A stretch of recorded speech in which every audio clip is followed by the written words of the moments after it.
Hello and welcome to our coverage of Love is Blind. We are here to talk about season 10, episodes 7 through 9. We have so much to discuss. So I'm not even going to waste your time. But Jason, we talked Huh. about like Yeah. when Uh-huh. I come in this podcast, Right. I arrange us how I Uh-huh. want us, okay? Yeah. So when Yeah. you Yeah. come in, I don't need you moving things around. I listen. I'm just trying to be a good podcast partner. I'm trying to do the things we do. I know we talked about it before, but I'm Okay. trying to be helpful. I'm trying to like keep the housekeeping up. I'm trying to change things around. I'm sorry that you're upset about the arrangement of the tiles. I'll put the tiles where you want them. I'll put you back up at the front, at the top. I'll put me down at the bottom, or where you like to keep me. Okay, you happy now? Are you happy? Look, I like this better. when I arrange the tiles in the fridge, I mean the podcast, I really need you to cooperate, okay? I listen. Jeez. I get it. I get it. Okay, of course Jason Reed is here. You know he's here, okay? But then to round us out, I have a co-host who I need to address something with you. Mary Kwiatkowski. Mary, um, okay. Now I'm we've been scared. podcasting together since season 2 of Love is Blind, right? But it's really getting to the point like I really need to podcast with someone who podcasts every day. Like I think it's hard. Like what am I supposed to do? That See what's it's just a preference. right. Yeah. I mean, I feel like you knew that I don't podcast every day when we talked about this. You knew that I No. pretty much only podcast about Love is Blind and Big Brother. Yeah, but I was open and honest about this. there's other things you could podcast about. You could podcast about Pilates. You could podcast about the NFL. I don't know. Something See, every day. see, when you first started this bit, my brain was going a mile a minute because I'm like, wait, but I run, I work out. And then you know what? And then you know what I thought about? I thought about the fact that even in the times of my life where I run every day, there's no way Chris would approve of my body. So and you know what? Thank God for that. Small blessings. Listen, no one cares to live up to Chris's standards. I was just waiting for Asia to say, "Listen, I still want a podcast with you. I just, I don't, Right. I don't know how we're gonna get past this, but I'll still do it. It's still fun. I should podcast with people more often. If they like the Asia, podcast. just a a lot. preference. Podcast every day? You don't even podcast every day. You don't know what I do. I'm pretty sure I know you don't podcast every day. What if I was just stockpiling a bunch of personal podcasts every day? 20 minutes. Just my a video. personal diary. Just a video diary she can podcast, release. I podcast for an hour a day if you count all the time I call my mom. So Right. Oh my gosh. Okay. These episodes are something else. So we will dive right into it. But first, make sure that you subscribe to the Love at First Sight feed. That's where you can get all of our podcasts for Love is Blind, as well as Married at First Sight, The Ultimatum Queer Love, Perfect Match. So subscribe to Love at First Sight feed wherever you listen to your podcast. Also subscribe to the RHAP YouTube channel. That's where you can see our lovely faces. Oh man. Episodes 7 through 9. They really came out with a bang. I will say, and I don't know if this is a hot take. I think it may not be, but I'm enjoying this season. I would say I'm enjoying this season as much as I enjoy most of the other seasons. I think it's always after we finish the season we're just like, man, that was not a great season. I feel like this is kind of an average Love is Blind season, right? We're getting a lot of fluffy moments, and then we get a couple big moments in every episode where either someone's breaking up or someone's bringing up an issue. So I do kind of feel like it's, for me, kind of a run of the mill season. How are you feeling about this season, Mary?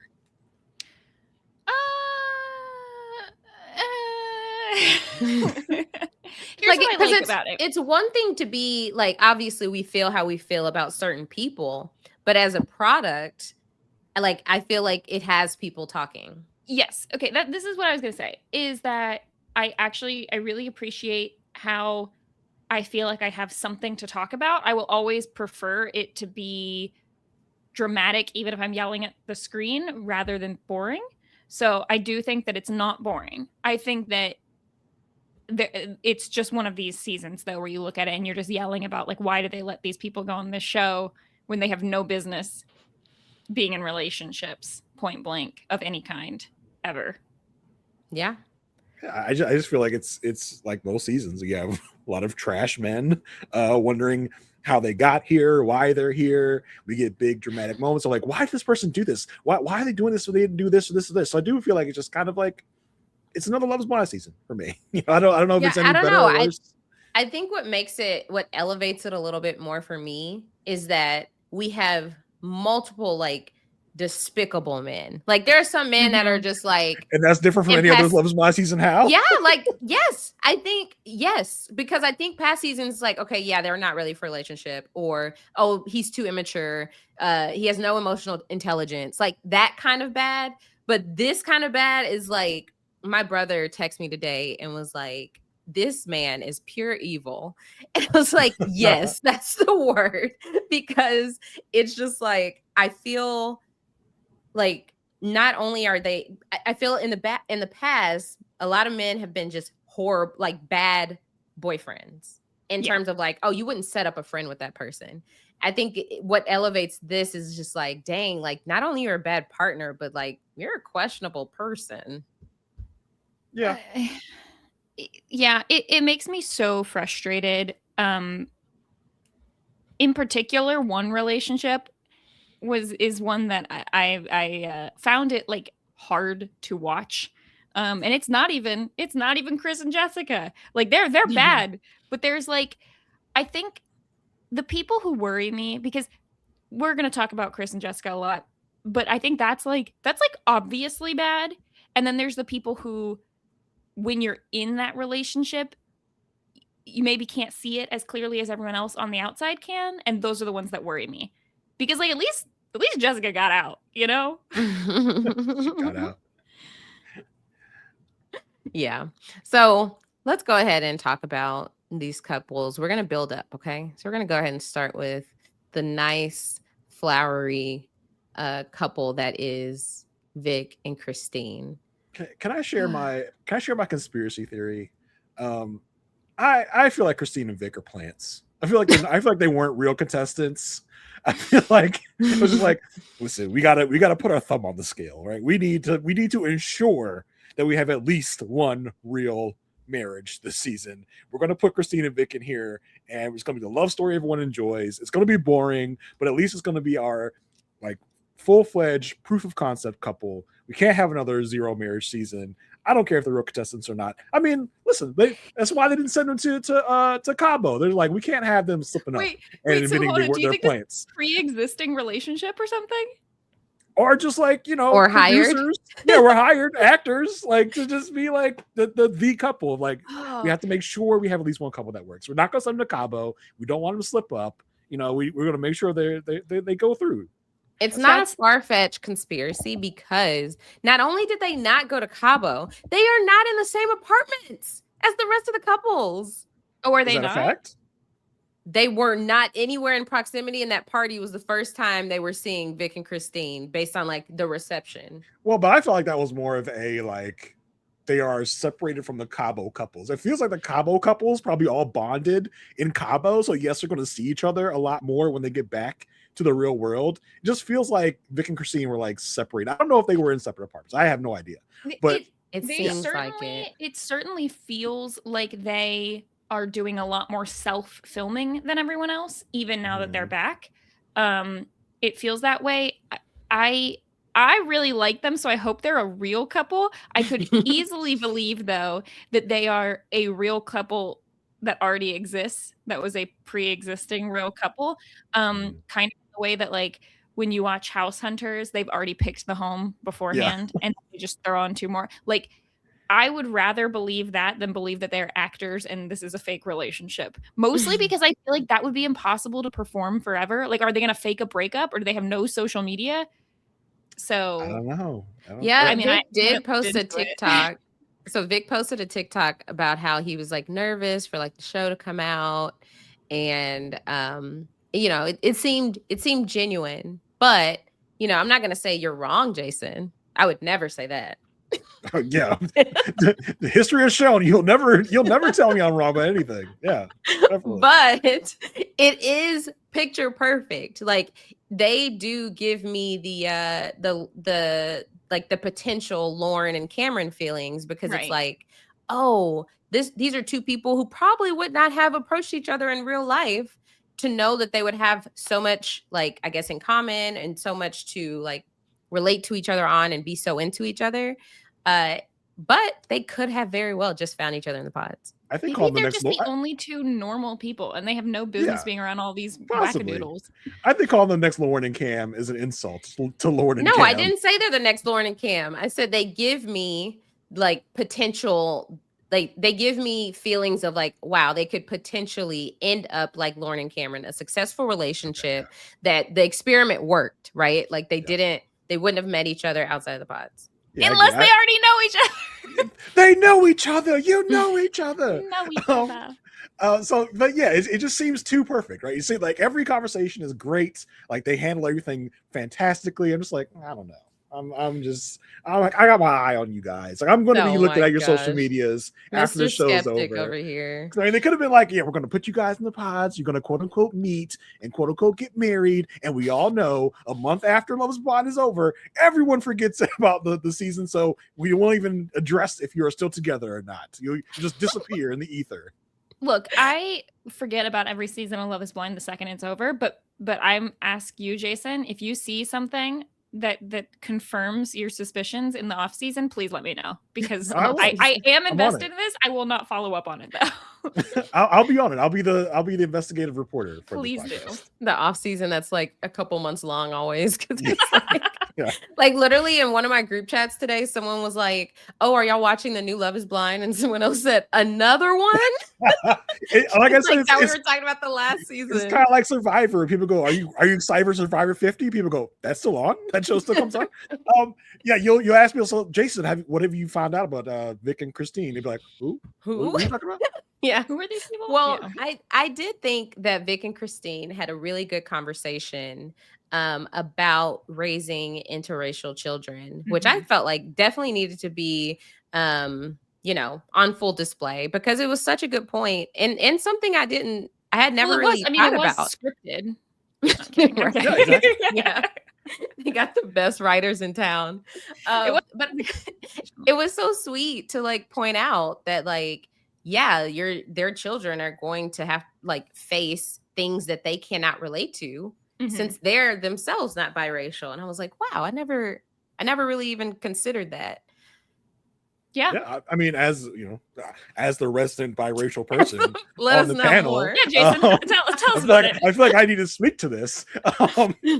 No, I mean, I don't have that experience, right? Of having, I grew up with a single black mother, so I didn't really have that experience of like two different worlds. But there is that, they do mention the fact that, and we've heard it before in these types of shows, of like, you know, they're not going to feel like they have a world in they don't feel like they have a foot in either world. And I have definitely felt that way in my life, and I am happy that they are like upfront addressing that issue, and they're just like, they're not just like putting their hands in the air like, oh, I don't know. They're just like, no, we'll figure it out. Yeah, we're going to have to get together and team up and figure out how we're going to approach this. Like, they are being proactive about it, and I really appreciate that. They're not just saying, oh, it won't matter.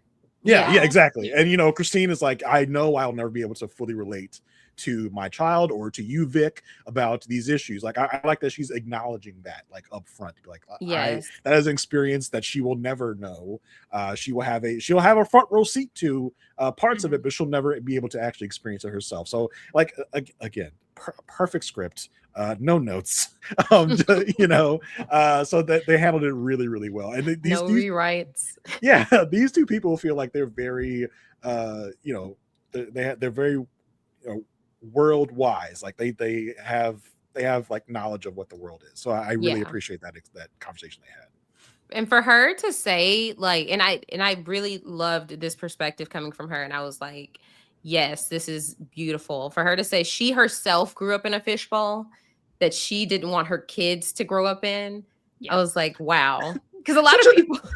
Such a nice way of saying my town was racist as hell. We are not. We are not sending our kids there. Just at the very least, just very all small look like her, and not and with people who all look like her. And I think that was, and she brings that up when they go to her hometown, where she's like, I feel embarrassed by my hometown. I don't show people it, and like.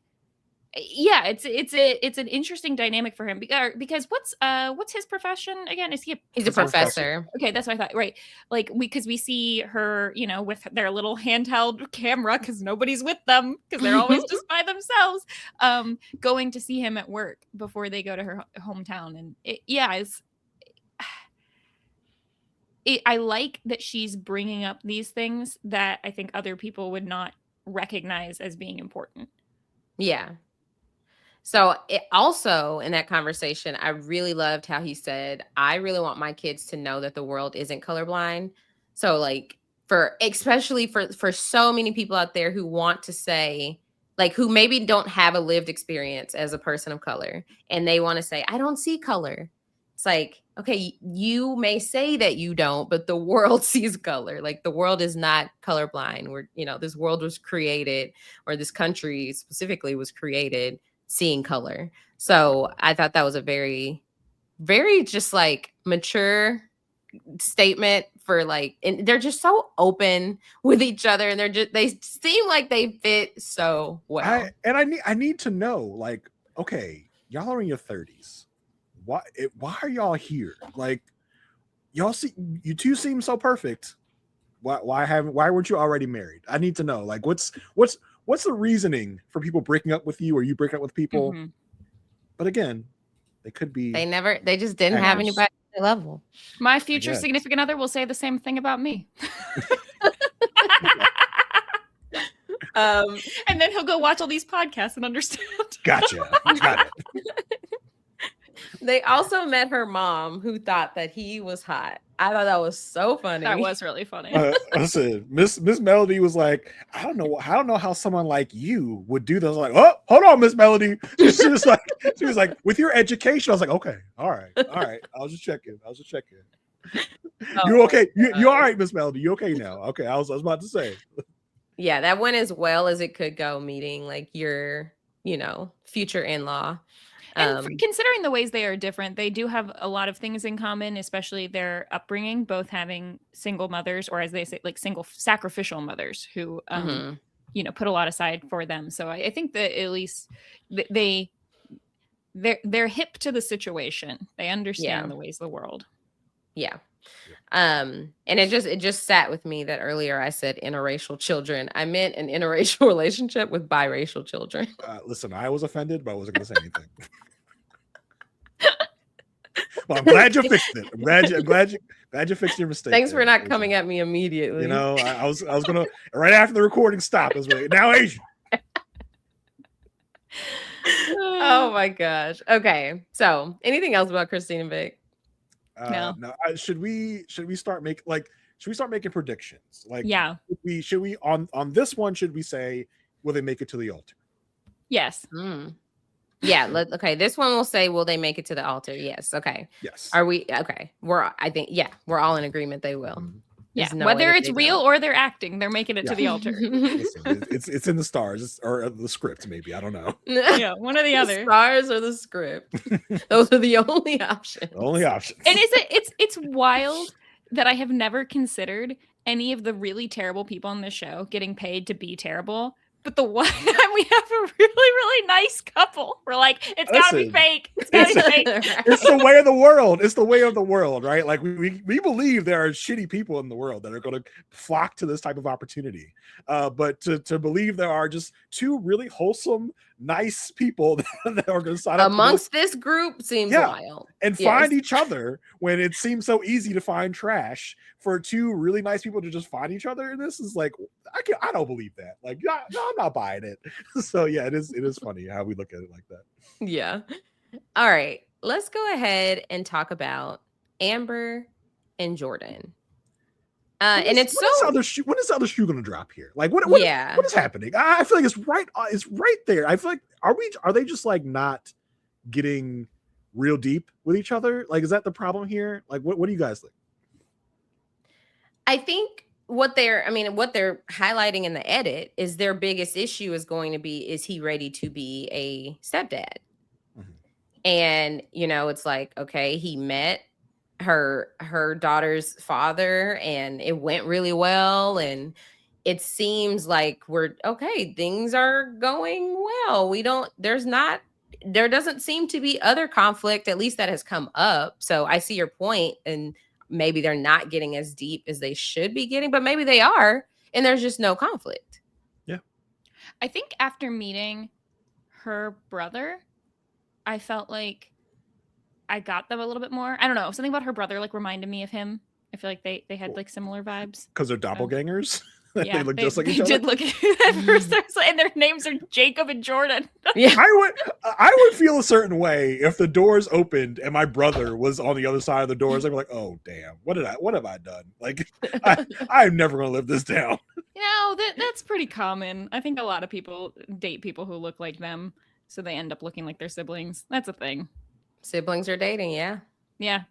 So that didn't come out of nowhere. Yeah, it didn't. Yeah, they do feel pretty, like, considering the fact that they've got some of the more like real world logistical things. They do seem pretty chill and low stress so far, at least. Yeah. I thought it was really funny when she was like, it was a great reunitation. Yeah. I mean, what the home tours really highlighted for me was like, this really feels like a boy and a woman. Like, it really, I don't know what, I forgot their ages, but it just felt like their ages were so far 33 apart. and 34, I think Right. They're not that far apart. I think Bree needs to come to his house, because if anyone's house was giving frat house, it was his. More so than Connor's. For sure. But like, it wasn't, I will say, I don't think anybody's places were like disaster zones. I think it's probably just like, this is a 33-year-old man who has never lived with a woman. Like Cole. Yeah. I don't remember what Cole's house. It was just so messy. Okay. Yeah.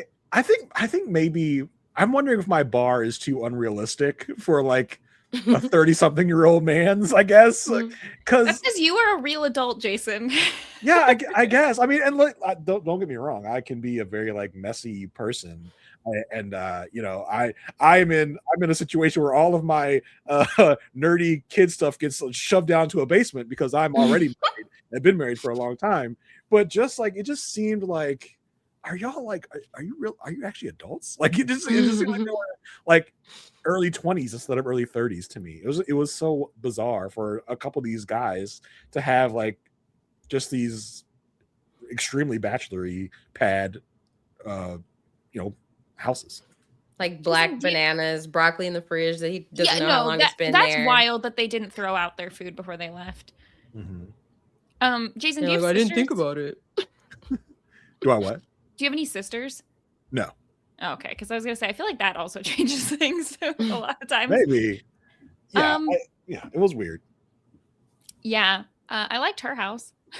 I did too. I was like, okay, like you said, Jason, that okay, a woman, she's living like a grown woman. And for her to be like, these are my daughter's snacks. He's like, oh, I love those. It's like, I hope he doesn't end up being like another kid in the house with her daughter. I did like that they both seemed to be on the same page about like, but we're not picking between either one of our places. Like, the long-term plan is that we're going to find a place for both of us. That's, Yeah, when they were together, yeah, but then when Amber gets by herself, she's like, I kind of hope he just moves in here because we can, we can well, save at money. least initially, already got this thing going. And so, and also you guys tell me, right? You're our 30-somethings. Mary, you're a single 30-something. Aysha, you were a single 30-something not too long ago. Rub it in, Jason. Rub it in. I was gonna say almost 2 years ago. Yeah. The bar culture of like, because like here Jordan is like stuck on the fact like, I need to be near bars. Like I need a variety of bars to go to. Like is that normal? I will say it's normal for my single guy friends that are in their 30s. Yes. Okay. Yeah, because I was just like, wow. Like again, I was just like, that just seems like such a 20s thing to be so concerned with. Of like, I need to be near a bar. Like, I need to be near a variety of bars. Yeah, but I think that's the problem here. Is it's like I don't think he's recalibrating the fact like, well, he's not going to be single. He doesn't need to be going to bars. Right. Yeah, no, I can't relate. I moved away from bars at 27, so yeah, I can't relate to that. I did discover a wine store near me a couple weeks ago that has tastings every weekend, so I'll be going to that. But me and the 60-year-old married couples who also go. I love a good wine tasting. Me too. Mary, I just don't think your age has caught up with your lifestyle yet. That's what it is. Yeah, it's so weird because it's just like, okay, everything's fine, but we saw in the preview from last week him snatching his mic off, which we see from last week's preview about Bree and Connor, that they do whatever they want with the previews. These fake outs have to go.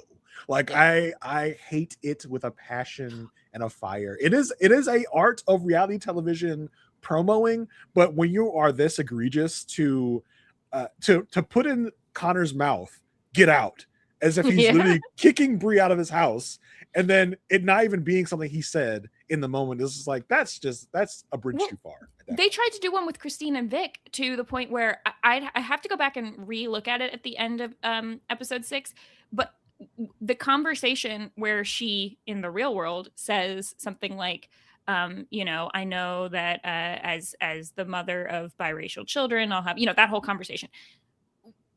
The way they clip it, I swear they made it sound like he was saying, are you like, I don't know if you can be the mother of my children or something. Children, yeah. I think they did. I think she they said either that. flipped it or they like edited it in a way where it made it sound like, I don't know, like that he didn't want that. I don't know. It was very confusing. I think what it was is she said it, and then they have a shot of him being like he was being hesitant, and in the real world, he's like, no fear at all. It's like, okay, great. Yeah. So yeah, they really gave us a lot of fake outs this time. Oh yeah. Yeah. And so even the meeting with his family went just fine. Like, you see, he's surrounded by women, and so I think that shows why he's being such a good partner so far. Like, I feel like a lot of people with strong, like, women influence in their life know what women want, or like have an idea, right, Jason? As the resident man who grew up around women. I did. Like, don't ask my wife. Don't ask my wife that. I know.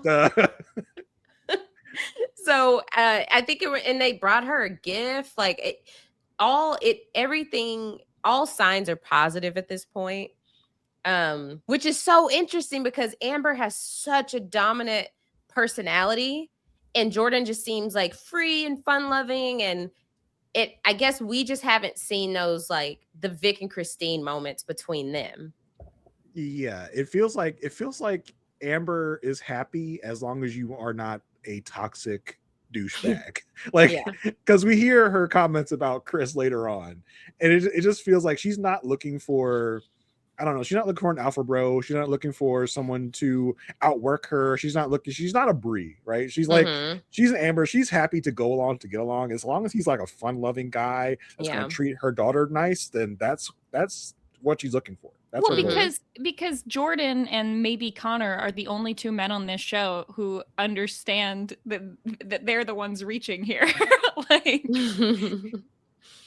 this is how you feel about Vic. Christine's reaching for Vic. I think they are perfectly equal. I think they're both great. Yeah. I guess I'm saying, like, I don't know, Connor. It's hard for me to read him, but like, I think Jordan knows that he's got it good right now. I think at least. Yeah, we definitely see that. Yeah, so I'm just curious to where they're headed, because if we haven't seen the mic snatching thing, is it just him just ending the day with production? Little do we know that was all AI. that this won't ever happen. Or are they about to? Or did they just make a joke about how they're about to go mud wrestle, and he's like, "Oh, I got to get this off." We don't know. We have no idea. It could be literally anything. Yes. I feel like a prediction for them going to the. I mean, As of right now, with what I've just seen, yeah, Yeah. sure. But I just feel like there's something down the pike coming. Right. Or like they want us to feel so positive about them at this point, and then something's gonna happen in terms of like, because even in the preview, a little girl was walking down the aisle and someone was like, Emma. It Oh, was yeah, like, that could be a so fake okay, out. so right, exactly. So I'm like, maybe they don't. Who knows?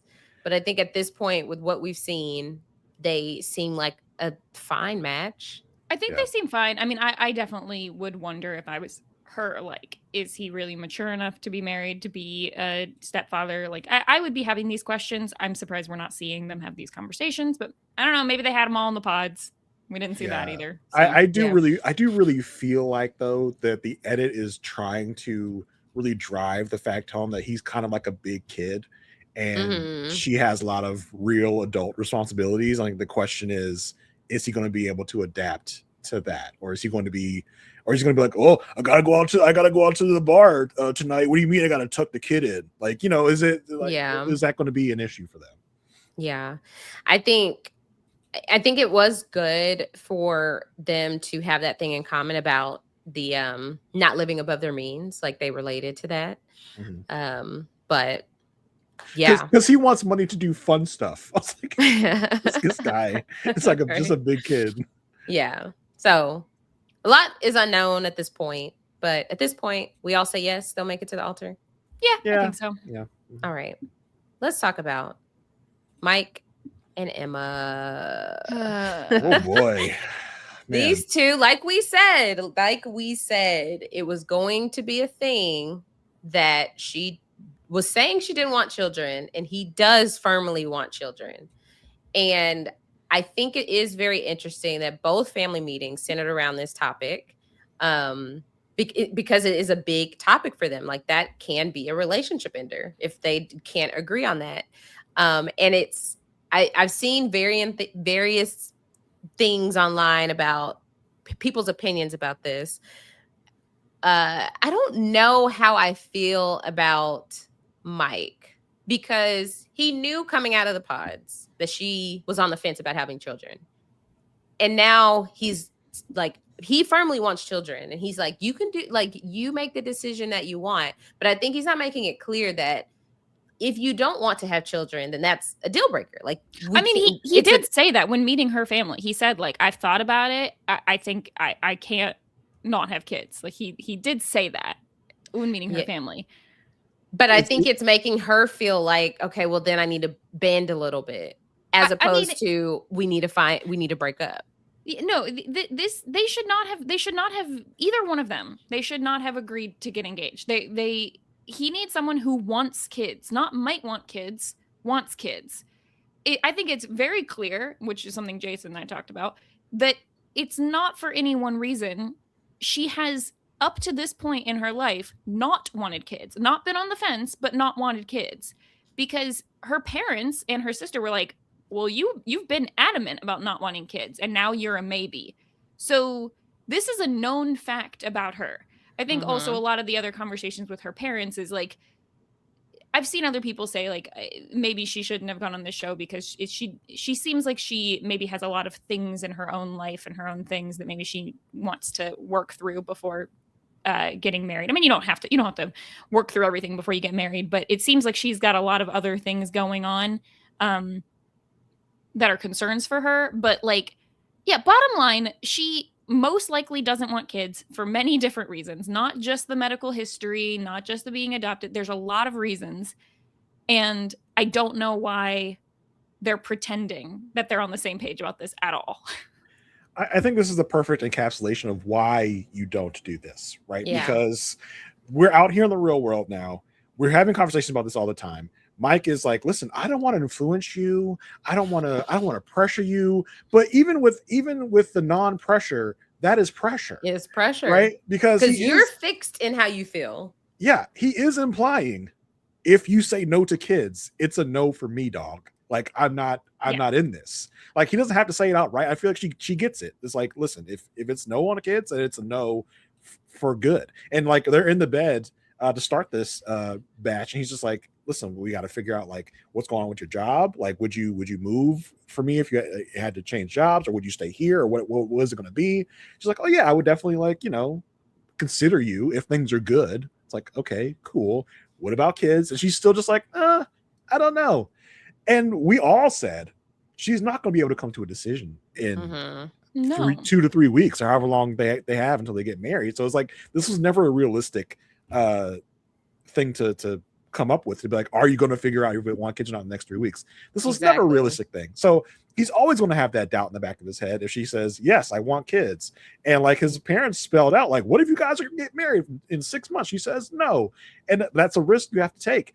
Now, not everyone is just like, because we had several people on this batch be like, divorce is not an option. Divorce is not is not a word in the English vocabulary. There's no such thing as divorce. So the parents of course are very just like, if this is it, this is it. So you got to know, like, for sure. And she's not going to know. It's impossible to know. And he's always going to wonder, does she really want kids, or is she just saying that to appease me, to be married? Yeah, I didn't love the language behind some of the things his family was saying. Like, I think it was one of his siblings who was like, well, I want my kids to have cousins. It's like, okay, you don't get to dictate what everyone else does. But I know that they're probably saying that from a place of knowing that he wants kids, and just sort of in the same way that her parents were trying to look out for her by being like, well, you've always said you don't want kids. Like, I think they were trying to make sure that he wasn't also moving on that deal breaker that he has. I think the irresponsible thing here was for them to have gotten together in the first place. They shouldn't have done that. Yeah. They should never have left the pods. The second he said, it is really important for me, it is a deal breaker to not to want to be with someone who wants kids, and she said, I don't know if I want kids or if I'm ever going to get to that place, he needed to have broken it off at that point. Or they both did. They both needed to have stopped dating at that point. This isn't going to work. This is the classic case of either breaking up right before the wedding or going down the aisle and saying no. Either one of them, it doesn't matter which one. Probably him, but either one of them is going to say no, because she's either going to say, I can't get to where you want me to be right now, or he's going to say, I really need someone who knows that they want kids. And and you know what? And the stupid thing is, this is fine. You can have differences. You just needed to have not been together. You just need to break it off. It's actually one of the easier ways, I say, having not been in this position, but one of the easier ways to end a relationship is to say, it's not that I don't like you. It's not that I'm mad at you or anything. It's just that we unfortunately have a deal breaker that we're not going to be able to work past. And then you feel sad or whatever. You're going to feel more sad the more time that you've invested. The fact that you guys have been engaged, you would have felt less sad if you had just done this in the pods. Exactly. Like, she easily could say, yeah, okay, I have decided I do want kids, just so they can get married, because she knows that's what he wants to hear right now. And it's not like, she's sneakily being like, okay, and then I'm going to change my mind. But when push comes to shove and it's time for them to start working towards a child, she's going to be like, wait. Shoot up the club. You know how else to say it. Not like that. I mean, we could have used any other phrase other than that one. But then obviously they're going to want to end things at that point, because I think it did help paint a better picture, meeting his family and understanding why he wants kids so bad. They are so family oriented. And so it's like, they want to raise their kids the same way that they grew up. But what did y'all think of his mom? She was not having it. She was not having it, even to the point of Emma saying, oh, pasta sauce. It's not sauce, it's gravy. It's like, oh, okay, good Lord.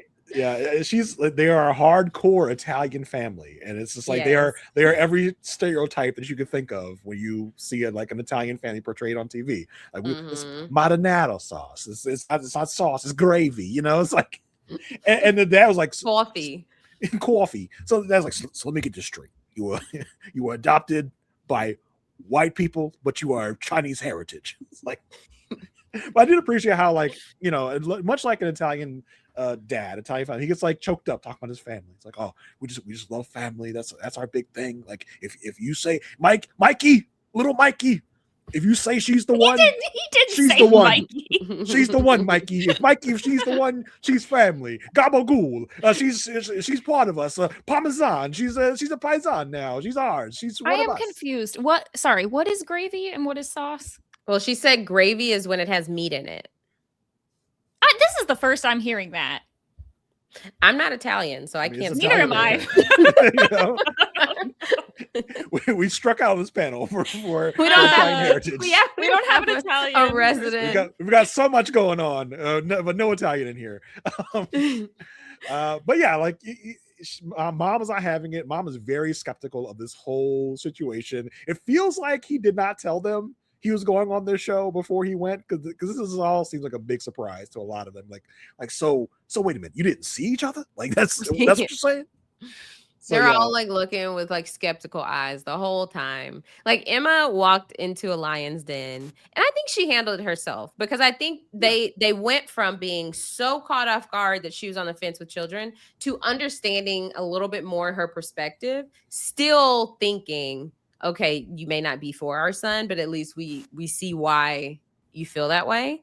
Because I don't think she like walked away with a stamp of approval. Mm-hmm. Yeah. So at the end of the day, if she's not going to firmly be on the side of having children, his family's not going to be for it. He won't be for it. They need to just go ahead and call it. Yeah. I think so. Because it is a big issue. It's not a matter of should we stay in the suburbs or should we stay in the city? I don't know. Like it's not that type of thing. Having children or not having children, like that's something a couple needs to be in agreement on one way or the other, and they're not. Yeah, for sure. And she's so on the fence that it's just like, well, you're obviously not going to get there in the time in the time allotment we have. Now I could see them being like, okay, like we won't get married, but we'll like date for a while and see if like in 6 months to a year you change something. But we have 3 weeks to decide if you want to get married or not, and you're not going to get there in that amount of time. What did y'all think of her sister being like, look, bro, I don't care if my kids watch this someday. I need them to know if I went back and did it all again. Listen, to that woman's children. If you they're watching the show and listening to this podcast. In the future, if you're watching this and you go back and listen to podcasts about it to see what we thought of your mother, that was crazy. Okay. And you, a little boy, a little girl, are loved. You matter. Your life matters. If I could go back, I would make sure you were alive. Okay. You matter. That was wild, y'all. She's like, if I could go back and do it, I don't regret it. I don't regret it at all. Yeah. But if I could go back and do redo, I would erase those children from existence. Is what she said, basically. Let me just say that I was sitting next to someone once who, in a panic, got a text from their sister because they discovered their mom's secret blog, which wasn't that secret because it was public, where she wrote a blog post about how she regretted having kids. Yeah. And let me tell you, it did not land great for them. I mean, listen. In the experience of being a parent, we have tough days. Well, you have tough times where you're like, what if this wasn't the time? Maybe, but you don't go on national television. No, maybe vent that to your partner, maybe talk to your therapist about it, or even your friends, but probably don't put it out in the public. Yeah, like it's wild. Like maybe she was having a really bad day. She's like, she had just dealt with like 2 of her kids throwing up or something. Like, yeah, in the future, she's gonna be like, "That's the day when you were finger painting with your diaper." Okay, so maybe now you understand. Yeah, that was a wild statement. Like this was the day of 5 diaper blowouts. Yeah, I feel like the statement she was trying to make is that being a parent is not easy, and you need to know that going into it. You can't go into it halfway, your heart not in it, because it will be hard. And on the days that it is hard, you have to remember that you love your children.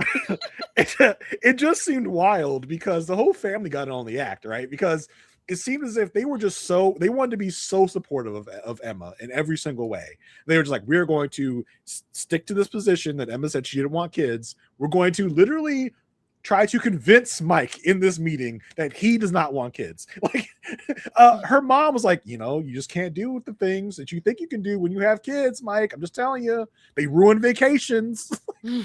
Wow, she is really advocating for this man to not have children. Like, are you sure, Mike? Kids suck. Kids are awful. You will have a terrible time.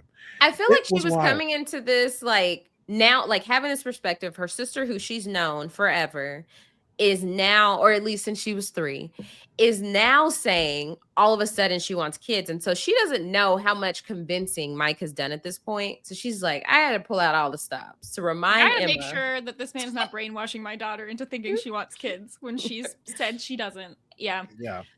And then things got a little bit odd where I feel like we switched to completely Mike was no longer in the picture and we were just having a whole family discussion about Emma, which I felt like intruding on. I felt like this was not this is not part of the show. Yeah, that was really interesting too, because it seemed like the parents, this was new knowledge that Emma had ever struggled. Had a hard time. Yeah. Yeah, it's like, okay, I feel like anyone with like half like a functioning brain would say, okay, Emma, she has had all these surgeries, she has all this scarring. Add on to that, she is an adopted child. Add on to that, she is probably in a community where she might be one of the only Asian people around. I feel like anyone would be like, you might have some issues. Like, you might have like some struggles. But for them to be like, oh, really? Like, because you would just shut down and go into the basement and not say anything. What? They just seem so unaware of things.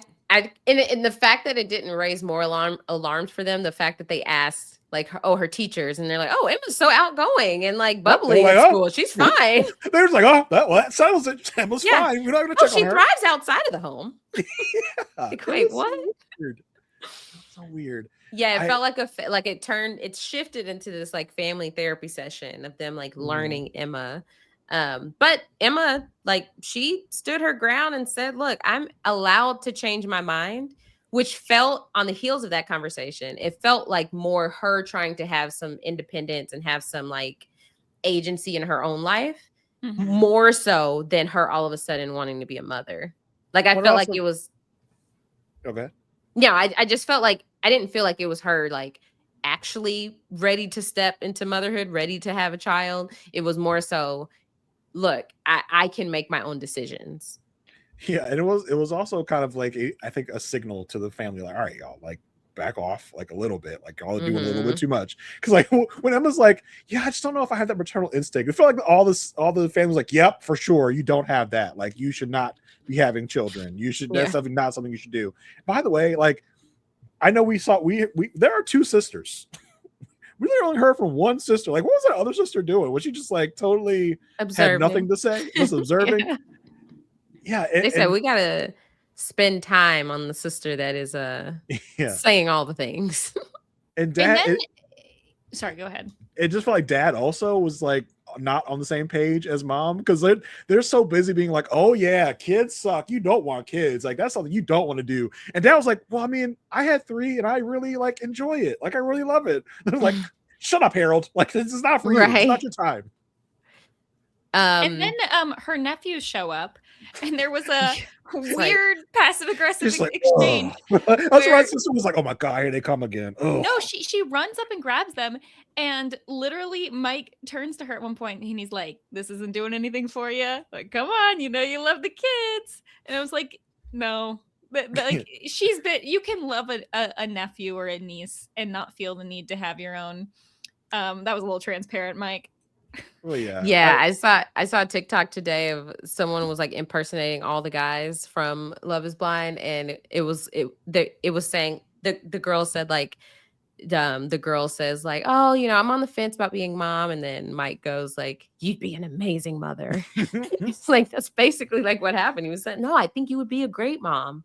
Like, but like, Jason, I think you would be a great dog dad. Asia, did you clock when one of the people was like, yeah, but having a dog isn't like raising children? I was like, oh, there goes Asia's favorite line. I said, don't get me started.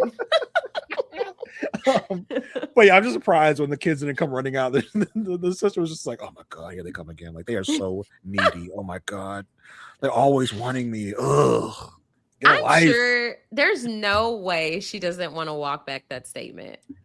I feel like it was so bizarre that they had to show it, but there's like, I'm sure she walked away. You know, you walk away from conversations like, oh, I could have said something different. You mean like every podcast ever? And this is why I don't podcast every day, Aysha. My anxiety would never leave me alone. I mean, you know, she's getting hounded on social media. I'm sure if she's on social media, she needs to get off of it like today, right now. Because that was not a good look. You don't have to pay me to go on Love is Blind. You will have to pay the actors who will play my family because they will never put themselves in front of a TV like this for this kind of scrutiny. Yeah. Yeah.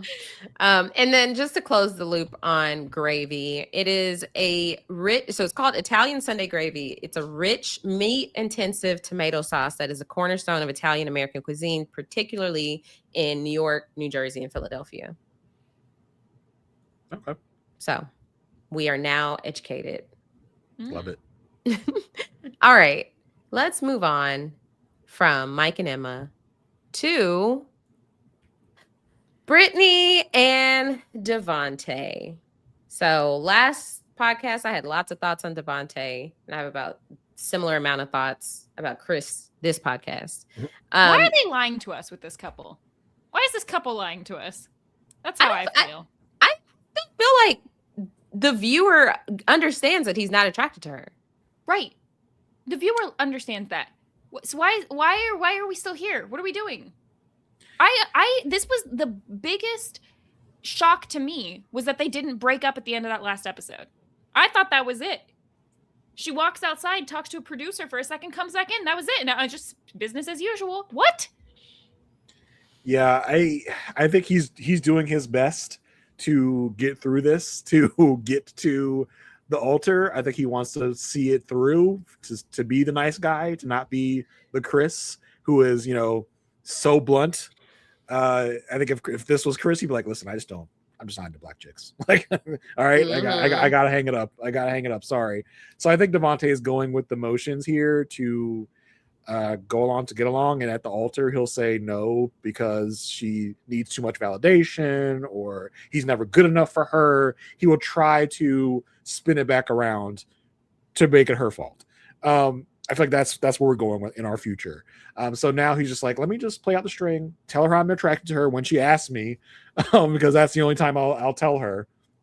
And I feel like that's that was ridiculous because for them to, I do agree that I think he's just trying to like not come off as the bad guy. But it's like, you've already shown your hand. We see your cards, right? And then he wants to like walk it back like, no, that's not what I have in my hand. I don't. You didn't see that. And so like when they have this conversation about how he never tells her she's pretty, he only comments on her clothes, and he's just like, well, if I tell you you're pretty now, you're just gonna think it's because you told me to. And that's what we love, people who feel passive aggressive about needing to compliment their significant other.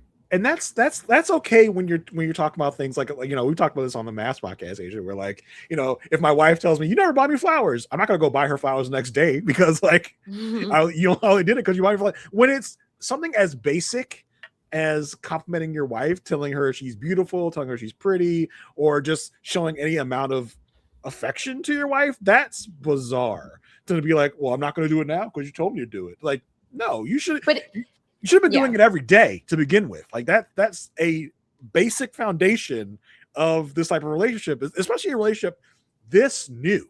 Like you guys are brand spanking new. You should be like, as she's termed it last time, in the honeymoon phase where you can't keep your hands off each other. And he has to be like cajoled into telling his fiance that she's pretty or touching her at all.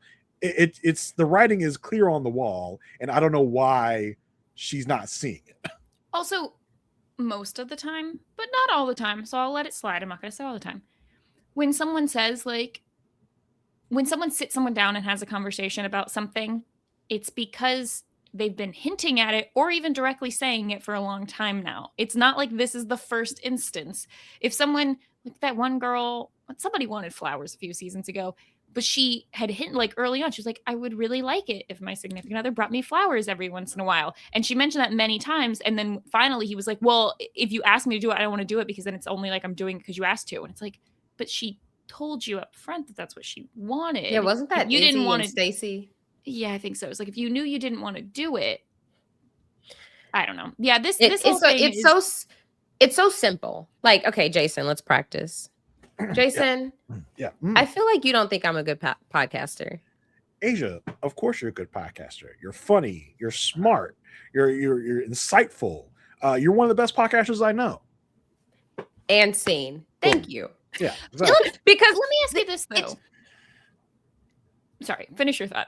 No, because it's so like she's telling him what she's feeling. I don't feel that you are attracted to me. And then it's just kind of like, well, like you're not trying to disprove that. You're not trying to show her that you do feel that way. You're thinking, okay, well, now on an ongoing basis, I need to tell you you're pretty. But in this moment, she does not feel like you're attracted to her, and you're not saying anything to make her feel differently. He gives a lame attempt at the end after he gets like super defensive about like, well, you know, I just can't do it because you told me I had to do it. So I feel like I shouldn't have to do it. So I get mad when someone tells me what to do. And then he's like, but you are pretty. You have a natural beauty, all that stuff. No, I like your lashes. Yeah. Your hair is so soft and curly. I like your height. What? You can put I was trying to think because we already know that it was typically dates white girls, right? So I was like, okay, what of these qualities would not be attached to the white woman of his dreams, right? Like it was just like, what? You're not proving that you're attracted to her whatsoever. For you to be able to think back to Cabo, he brought this up. He thought back and said, when I complimented your bathing suit, it was like, if you asked me the last time I gave Sarah a compliment, it's $1,000 a day. I can't think of oh, Sarah's got it good. Like 2 days ago when I complimented your shorts. Like what are we doing here? Yeah. Mary, what were you gonna say? Well, I was gonna say, like, yeah, this is a hot mess. I would say this was the slightly better version of a different conversation we're going to talk about next between Alex and Ashley. But in both of these instances, this was the woman going to the man and saying, here's a thing that's been bothering me that I want to open up to you about. Then they discuss it. They have the conversation. And I've had this conversation myself so many times. Like, this is a thing that's been bothering me. I'm going to introduce it, not like I'm attacking you, but like I just want to let you know where I'm coming from. The man explains and gives reasoning behind why he's not doing the thing that's going to make the girl feel better. And then the girl will say, okay, let's compromise a little. Here's what I could do better. And then the man either doesn't give anything back or passive aggressively tries to like give her what she wants in that conversation. In neither case did I see the man saying, I will also try to do better with the things that you were asking for me, or apologizing for how they made that person feel. They just defend themselves and give reasoning behind why they did it. The other thing here with them is that they should just break up. I don't know why they came back together. This was terrible. I'm confused because they seem to have some good moments, and like her family likes them, and I just don't understand why he's even going through this. I didn't love when they first got back and she's like, I like that we've already had some ups and downs and had to deal with that. True, but this is way too early for you to be having to deal with these particular types of ups and downs.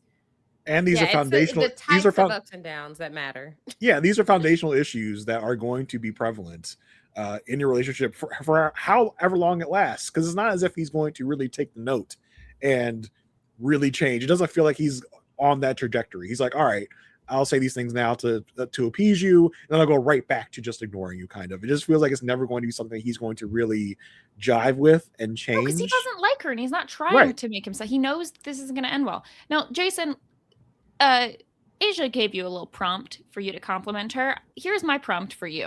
Yeah. You are a person who has decided you're not attracted to your significant other, and you're on a TV show. Possible. What do you say? Because what he tried to do was kind of not say anything, to where she just reads the room and feels it and feels bad about it without him actually saying those words. We're going to see some other instances where guys will directly tell their significant other that they're not attracted to them, or might not be, or haven't dated someone like that or whatever. And that also looks bad. So what do? What is the correct way of saying this? You have already decided you're probably not attracted to them. Go for it. Boy, Asia gave me really... As the resident man. Yeah, Asia gave me a really easy one. This one, this one's really hard. Yeah, it would...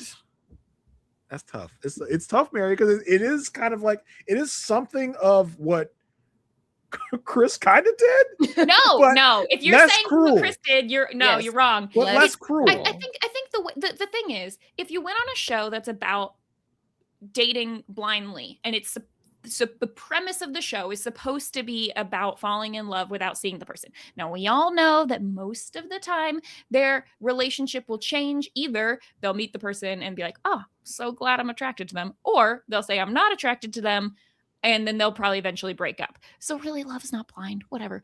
Mm-hmm. But that's the premise.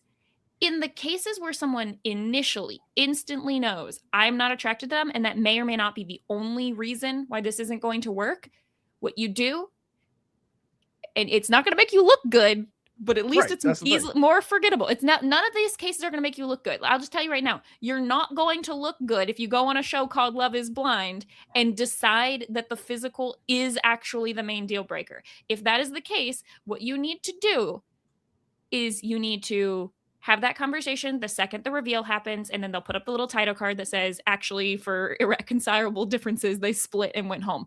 That's the best case scenario. You have had the least amount. Everyone knows what you did. Everyone knows the situation, but you didn't have to say it on live TV or lead the person on to the altar and make their friends mad, their family mad, their whatever. We also can see it. We can see what the reasoning is. We know. Now, there's one other option that you could do, which some people probably have done. You just pretend it's not that, and you pick a different reason why you don't like them, and you make that be the big thing. That's what Devontae's going to do. That's Devontae's out. But we already know he's not attracted to her. Like, we already know that. Right. It does make you wonder for some of these other cases where people get to the altar and you think like that they seem to have liked each other, and then they sort of, for kind of no reason, or reasons that are unclear on the show, break up. It probably was also that for the most part. They just faked it better. And I think in this situation that you're talking about, like, I think you have to start with contrition, right? And it has to be immediate. It has to be, I've seen you. I really thought I could come into this and change my habits, change what I thought I knew about how I loved and how I did this, but I'm wrong. It's something in me that is stopping me from work on. I am superficial. Yeah, it's stopping me from leading with emotion, and I'm still leading with the physical. And the physical that I'm looking for is not the physical that you are. You are a beautiful person or whatever. Don't say or whatever. But it's a fault within me that I am still leading with the physical in this. It's not your fault at all. I have to bow out. I'm so sorry. I apologize for wasting your time. You have to just be so contrite that it's like you're still going to get a lot of hate online. Don't get it twisted. There's no good way out of it, as Mary said. But you should not have come on this if you were so picky that. And listen, it's Love is Blind. They haven't casted an ugly person in their life, right? Like you're going to get a certain level of attractiveness. I mean, listen, you're mileageable. You have certain thoughts about that based on your preferences. But you're going to start at a certain base level. So it's not as if Quasimodo was walking out of the freaking doors, right? But you shouldn't have come on here if you're going to be this picky, especially if you're going to base it on race.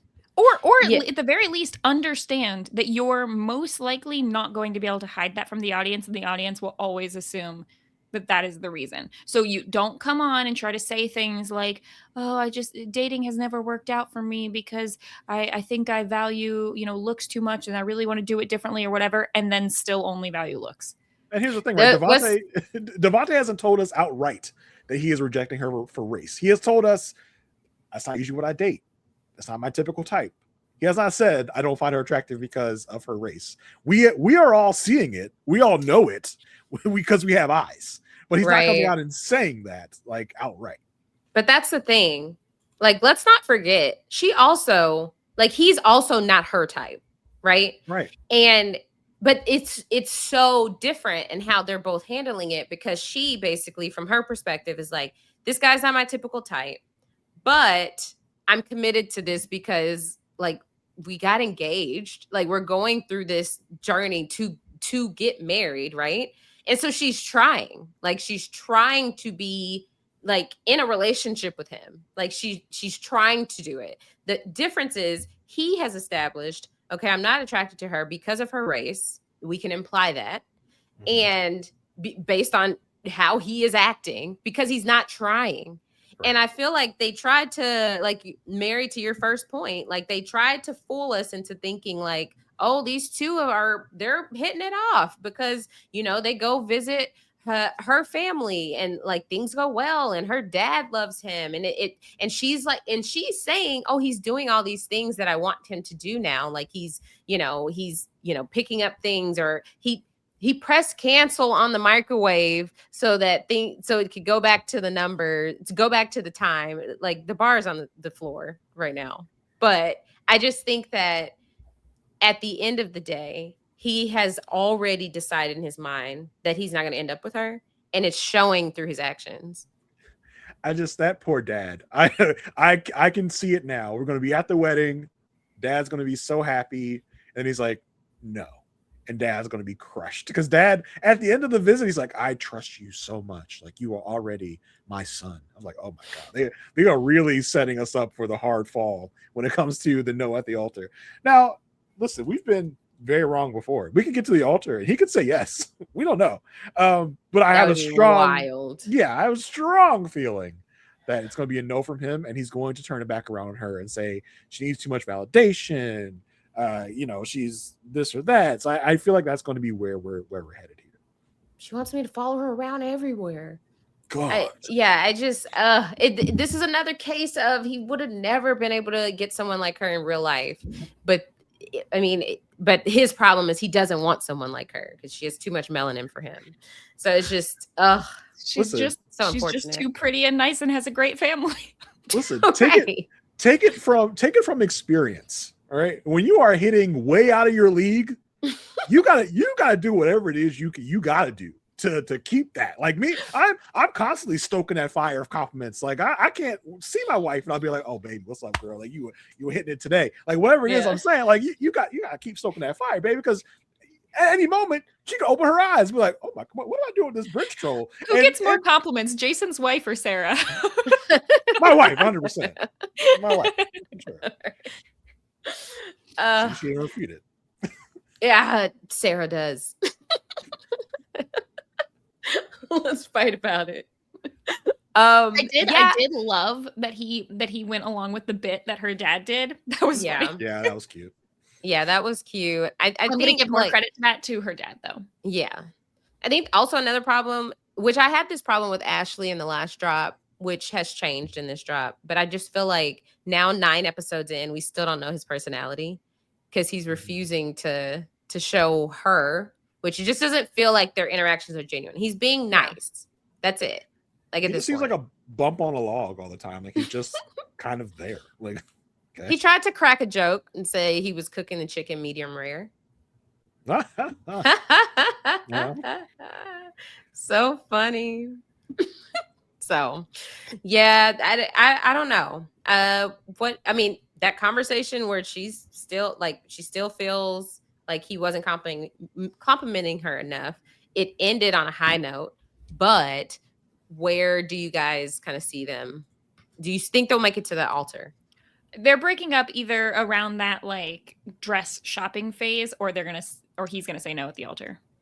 You know, the next phase right before the weddings is what I call the culling, right? Like they're going to start dropping like flies in this next batch.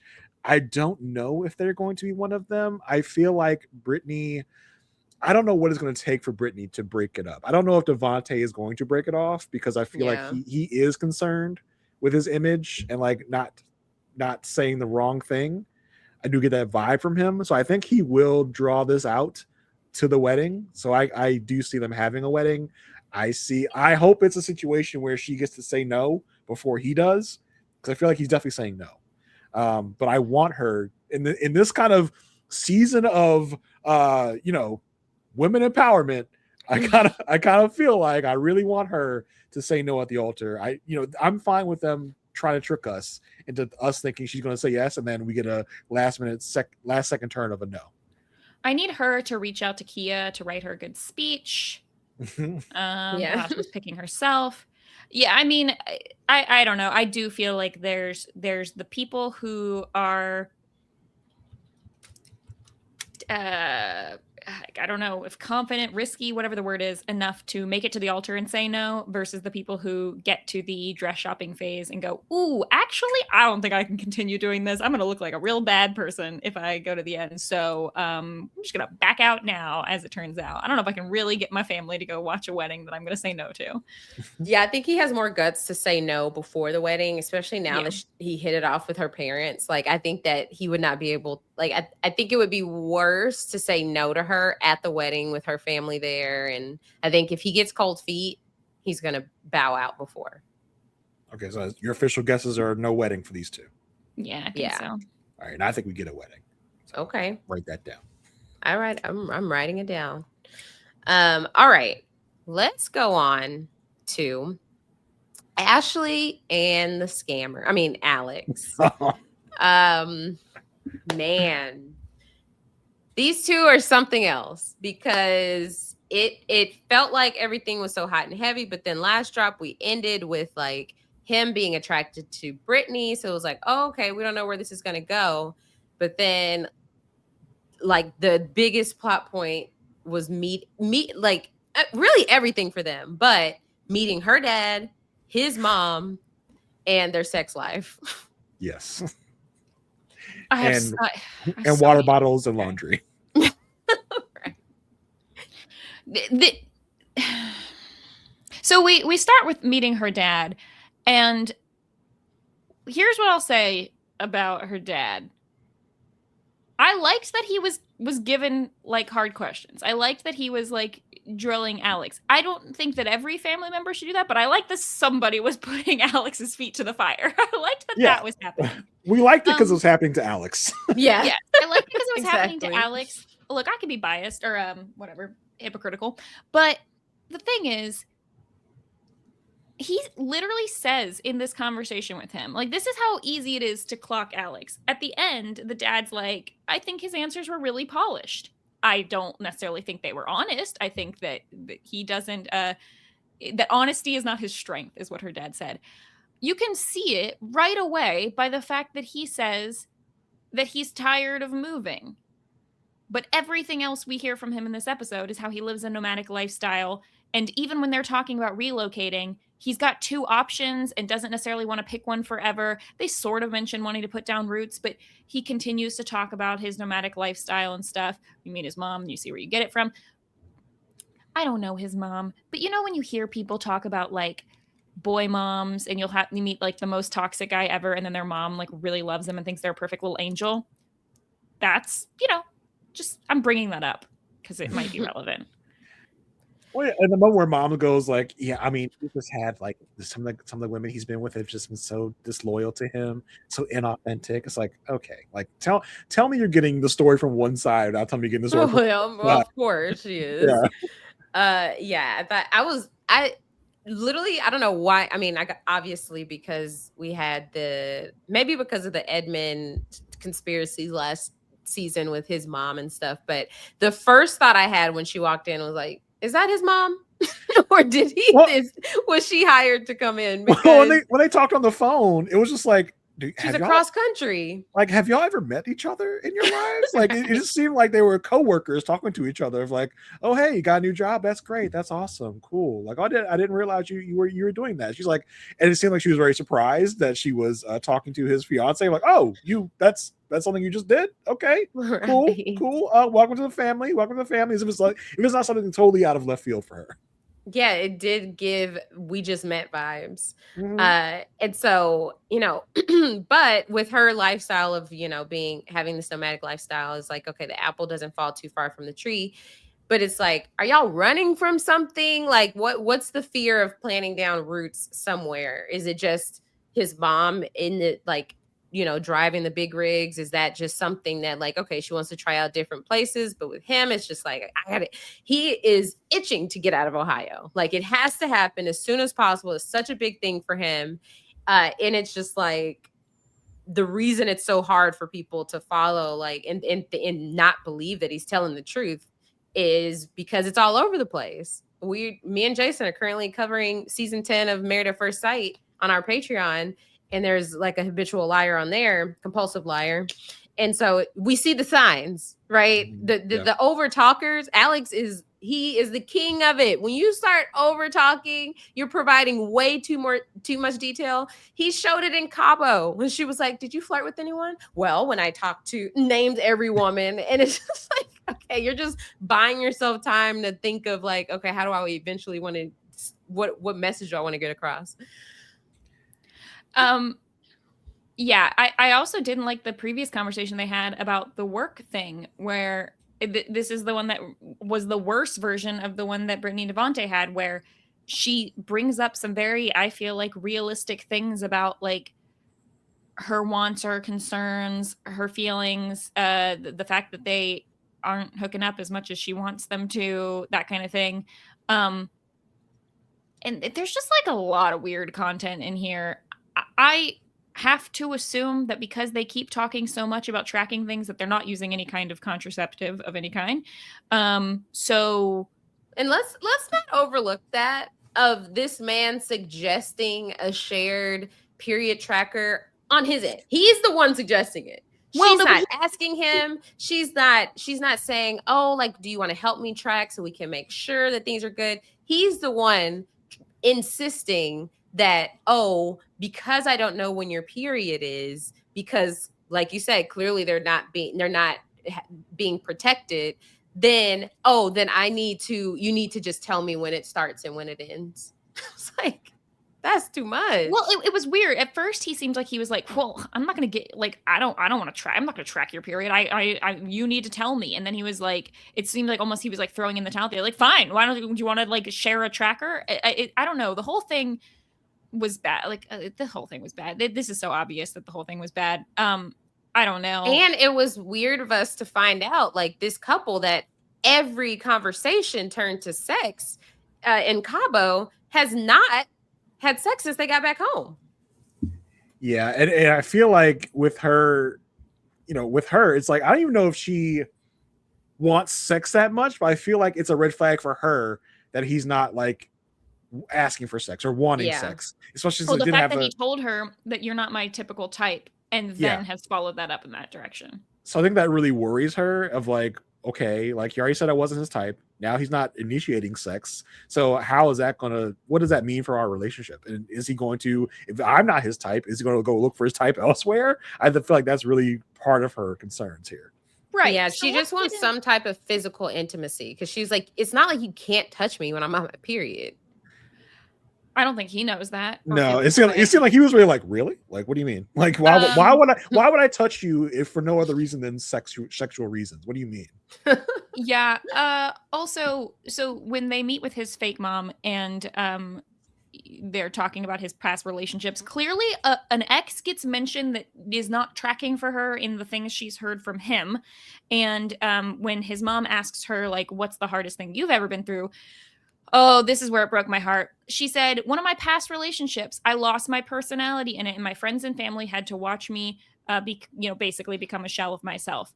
Girl, it is happening again already. I can see it in the conversation you all had about work, the way that he was communicating with you, the way that you left the room. He said, come back. He didn't go to you. You had to come back to him. You apologized for the nothing you have done wrong and said, I will try to initiate things more. I will try to find a job in Florida. All of these things. And he did not come back, make any concessions himself. So no, it's already happening. Girl, he's dulling your shine. Go, you need to get out of this relationship in a second. This is terrible. And his story kept changing, like, well, not even changing. It's like he presented it as if, okay, I can either go to Florida or I can go to Phoenix, right? But then he's like, oh, I have a contract with a job in Florida, so like the contract's coming. It's like, what? So you're for sure moving to Florida, and like I just need to hop on board, or like, you know, what's the situation? He kept... Don't go on a dating show if you have a nomadic lifestyle and you want your significant other just to follow you around. He just kept changing the story. And it really feels like he has kind of browbeat her to be like, you want to move around a bunch, right? She's like, I guess, okay. And he's like, yeah, because we're going to move around all over here, all over here. She's like, oh, okay, oh, yes, sir, because she's always telling him like, I'm kind of nervous about this. She's like, oh, it'll be fine. Like I do this all the time, and he really just kind of wants like a accessory to his life to just go along with whatever he's doing. Yeah. Tell her to, you know, shut up and have my babies whenever I feel like I want my babies. I don't want them right now. Let me be clear. I don't want them right now. She's like, I love her. She's like, I'm not trying to trap you. Like, it's not what I'm doing here. Like, no, the fact that she had to say, I'm not trying to trap you in Cleveland or wherever they live, and I'm not trying to trap you with a baby. The fact that she said that in this conversation made me think she has brought that up before. The fact that you feel like you need to say that mean that is something that he has expressed that he thinks you are doing or is a possibility that you could be doing. These are all like, this was a perfect example of when you see someone who's in a really emotionally manipulative relationship and you wonder like, but they're such a strong person. How did they end up this way? Because they start by trying to like share their feelings and compromise and stuff. And then they get more and more and more stuck in this place where the other person's not listening to them at all. And they feel bad about even upsetting them. Yeah, she has no voice in this relationship. And the fact that so for one, he's so overbearing, but two, he's exaggerating these little instances that happen, like rearranging the water bottles. He's like, I put them in there ready to go. And then you moved them around. And she's like, that was one time, like one time that happened. And then apparently her making a comment one time about laundry. He's like, I don't know if you're gonna be watching, you know, looking at me, watching me over my back. I'm scared to do this, scared to do that. And it's like anytime she like says anything, shows that she is a separate person from him, he's like, oh, it catches him off guard. It feels like it feels like he's probably done this a lot because he leaves places a lot. He sets up outs for himself to be like, this is why I'm leaving, because you complain about all the household duties. This is because you're rearranging my water bottles. I gotta get out of here, because he's so used to jet setting from one place to another. And I love how she clocked his ass on the timeline of the exes. And she's like, well, wait, you said you were actually in Chicago and then you went to this place, but you said you went to your ex at this point. He's like, oh, well, you see what happened there was, like Aysha said, over talking. He's like, I went over here, and then yes, I did hook up with her. There's nothing wrong with that. There was no overlap. Trust me. You can call my exes. There was no overlap. I was like, cheaters love to call it overlap. Mm-hmm. Yeah. There literally, what was that? I think it was what is that show? X on the Beach. Someone was like, no, there was just overlap.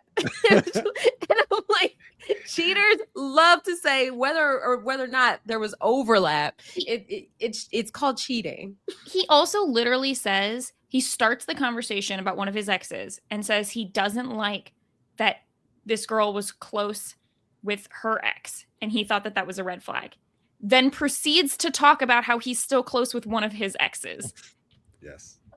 Yeah, the double standard is wild. But these girls were probably not loyal to him at all. Oh, so. No, they were trash. They were they were terrible people. I don't feel like we touched enough on. No, we didn't talk about her dad nearly enough. Yeah, okay, exactly. Okay. I was supposed to say, let's circle back. I thought so. I put in our Facebook group how he was recently in an interview explaining the timeline of his life, his adult life, where we found out in this episode, like when he was talking to her parents about him living in Australia. So he couldn't play baseball or no, what is it? Soccer after college. Then he went to Australia. He was a fisherman. He ran a gym. He was a casino worker. His dad married a translator in Hong Kong, and then all these different, like, it just over sharing, where it's like when you say too much, they think that someone can't point out a lie, right? So it's like, if you're talking to a liar, it's just let them talk. Because clearly what he did with the ex-girlfriend situation, he talked himself so much that she was able to be like, wait a second, I've worked this out of my head, and I started to think he was lying. But I thought even just like his adult life timeline, there's some lies sprinkled in there. It has to be. Yeah, for sure. And he's not, I think he's over exaggerating his like ability to get a job wherever I want and this and that, obviously. And I love how like he's trying to explain all this stuff about his grandfather, like that nobody asked about. And her dad was like, well, how were they married for 50 something years if he died at 67? 67. Like, doesn't make any sense. He's like, well, that's what my aunt told me. That's what my aunt told me. I don't know.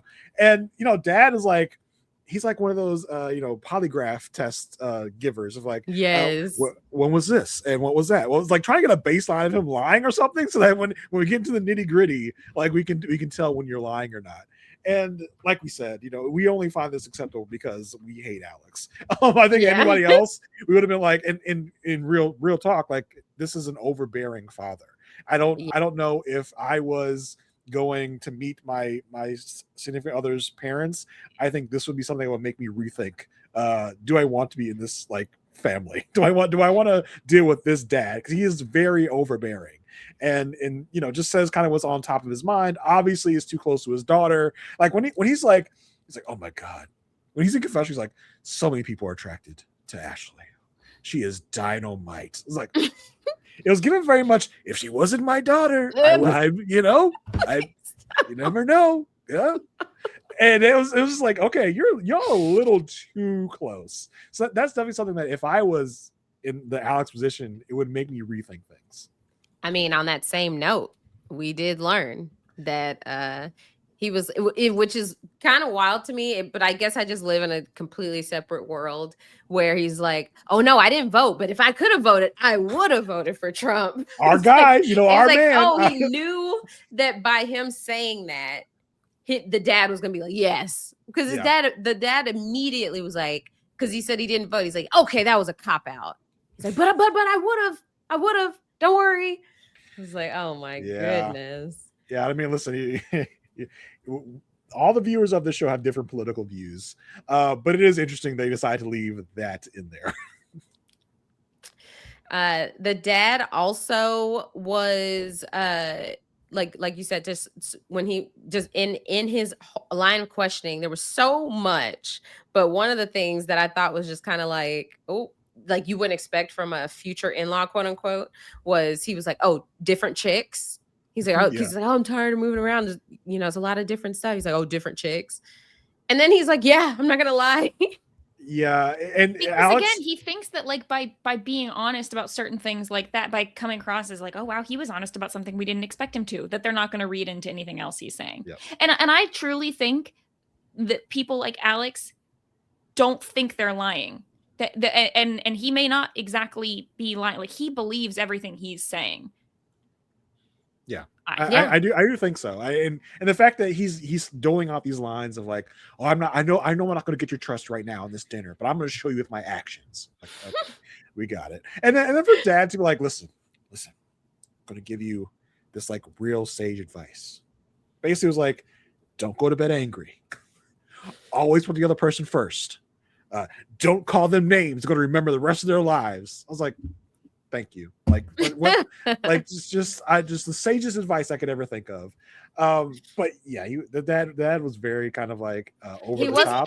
Didn't he follow it up and say something like that he doesn't do that himself? Right. He's like, I don't take my own advice. I put myself first all the time. I thought that happened. Yeah. He didn't like, he wasn't buying what Alex was selling at all. I think he walked away from that respecting Alex in a way that he was able to like respond, but not wanting him for his daughter. Like he could exist in his circles, but not somebody he would want to marry his daughter. Yeah, I did kind of wonder if it's like, I don't want him for my daughter because I was Alex back in the day. Like, exactly. Yeah. Exactly. And then we just, this infamous soccer career that we've learned from Alex, right? That he won't stop talking about. We find out he was a goalkeeper. No offense to the goalkeepers out there. A damn good one though. A damn good one though. Okay, don't be crapping on goalkeepers. Asia. I'm not. I'm just saying. No, this whole thing is giving. That's not what I expected. Oh my God, Mary, that you stole my reference. I was gonna make that reference. Too bad, I made it first. In 30 years, he's gonna be living in a trailer of like, oh boy, let me tell you. Mm-hmm. You know, I was picked first for the draft and never got to play. I'm gonna kick that soccer ball right over those mountains. You better watch. Yes. No, he'll defend a soccer ball being kicked over the mountains. I'm gonna catch that soccer ball when somebody throws over those mountains. Yeah, I'm just saying, like yes, no offense to goalkeepers, but the way he was trying to shame David Beckham, like, come on, stop. But yeah, I'm sure we'll hear more about this career. He won't let it go. I mean, it's his whole personality. So yeah, it is because I wonder. I mean, because he did brag about how his friends are athletes, and I wonder his friends like, bro, you're not playing now, so give it up. And you were just a goalkeeper, like you can't even hang out with us. No. So yeah, and then it didn't really surprise me that he day trades. Yep. Because there is speculation of like, what does he actually do right now? I mean, I feel like he told the dad, I day trade. He day trades and does like soccer coaching on the side, and that's he doesn't enough, I guess, to support himself.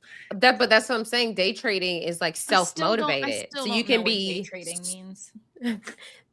To trading stocks during the day. Day, I don't get it. I don't know. But it's a very self-motivated career. Like if you do it well, you can do it well. Like look at Swaggy C from Big Brother. But then there are also people that just But I mean, he makes a lot of money from it. But then there are other people that just casually do it, and that's not where the money is. And I also because. I don't know what he was doing in Cleveland. It seems like he is in Cleveland for the show. Like he's like, hey, it seems I move around all the time. I can go wherever Love Is Blind is. Because and we find out is as we learned over on the Married at First Sight podcast, for some reason this production company loves to recruit on LinkedIn. Like it's so weird. Yeah.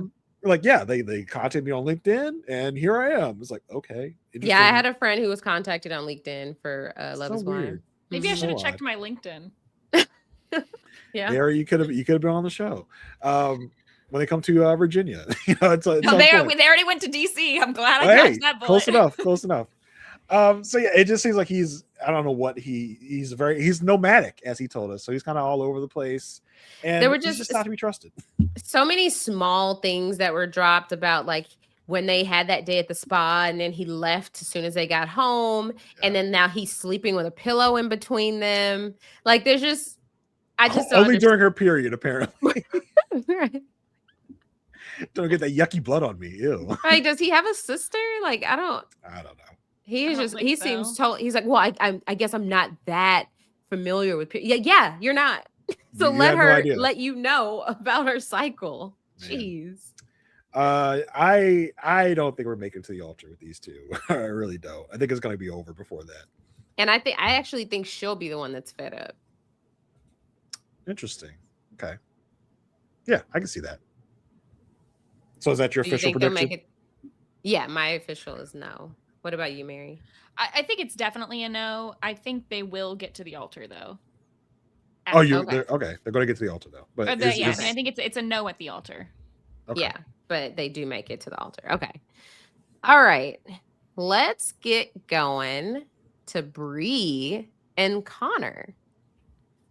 So these two are not in the state that I would have imagined they would be in. I thought they were going to be a little bit worse off because of Bree's actions last drop. Mm-hmm.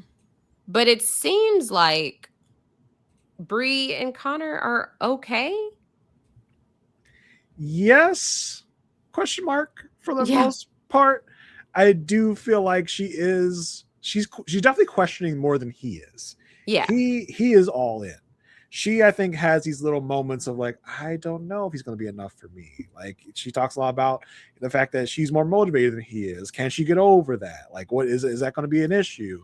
But I do think that, like you said, Aysha, they're way better than definitely the preview had us believing they would be. Because if we were to believe the preview, they were going to go down in a big ball of fire this batch. Get out, door slam. Yeah, but they didn't. So I think they're better off than we thought. I'm still questioning on Brie though.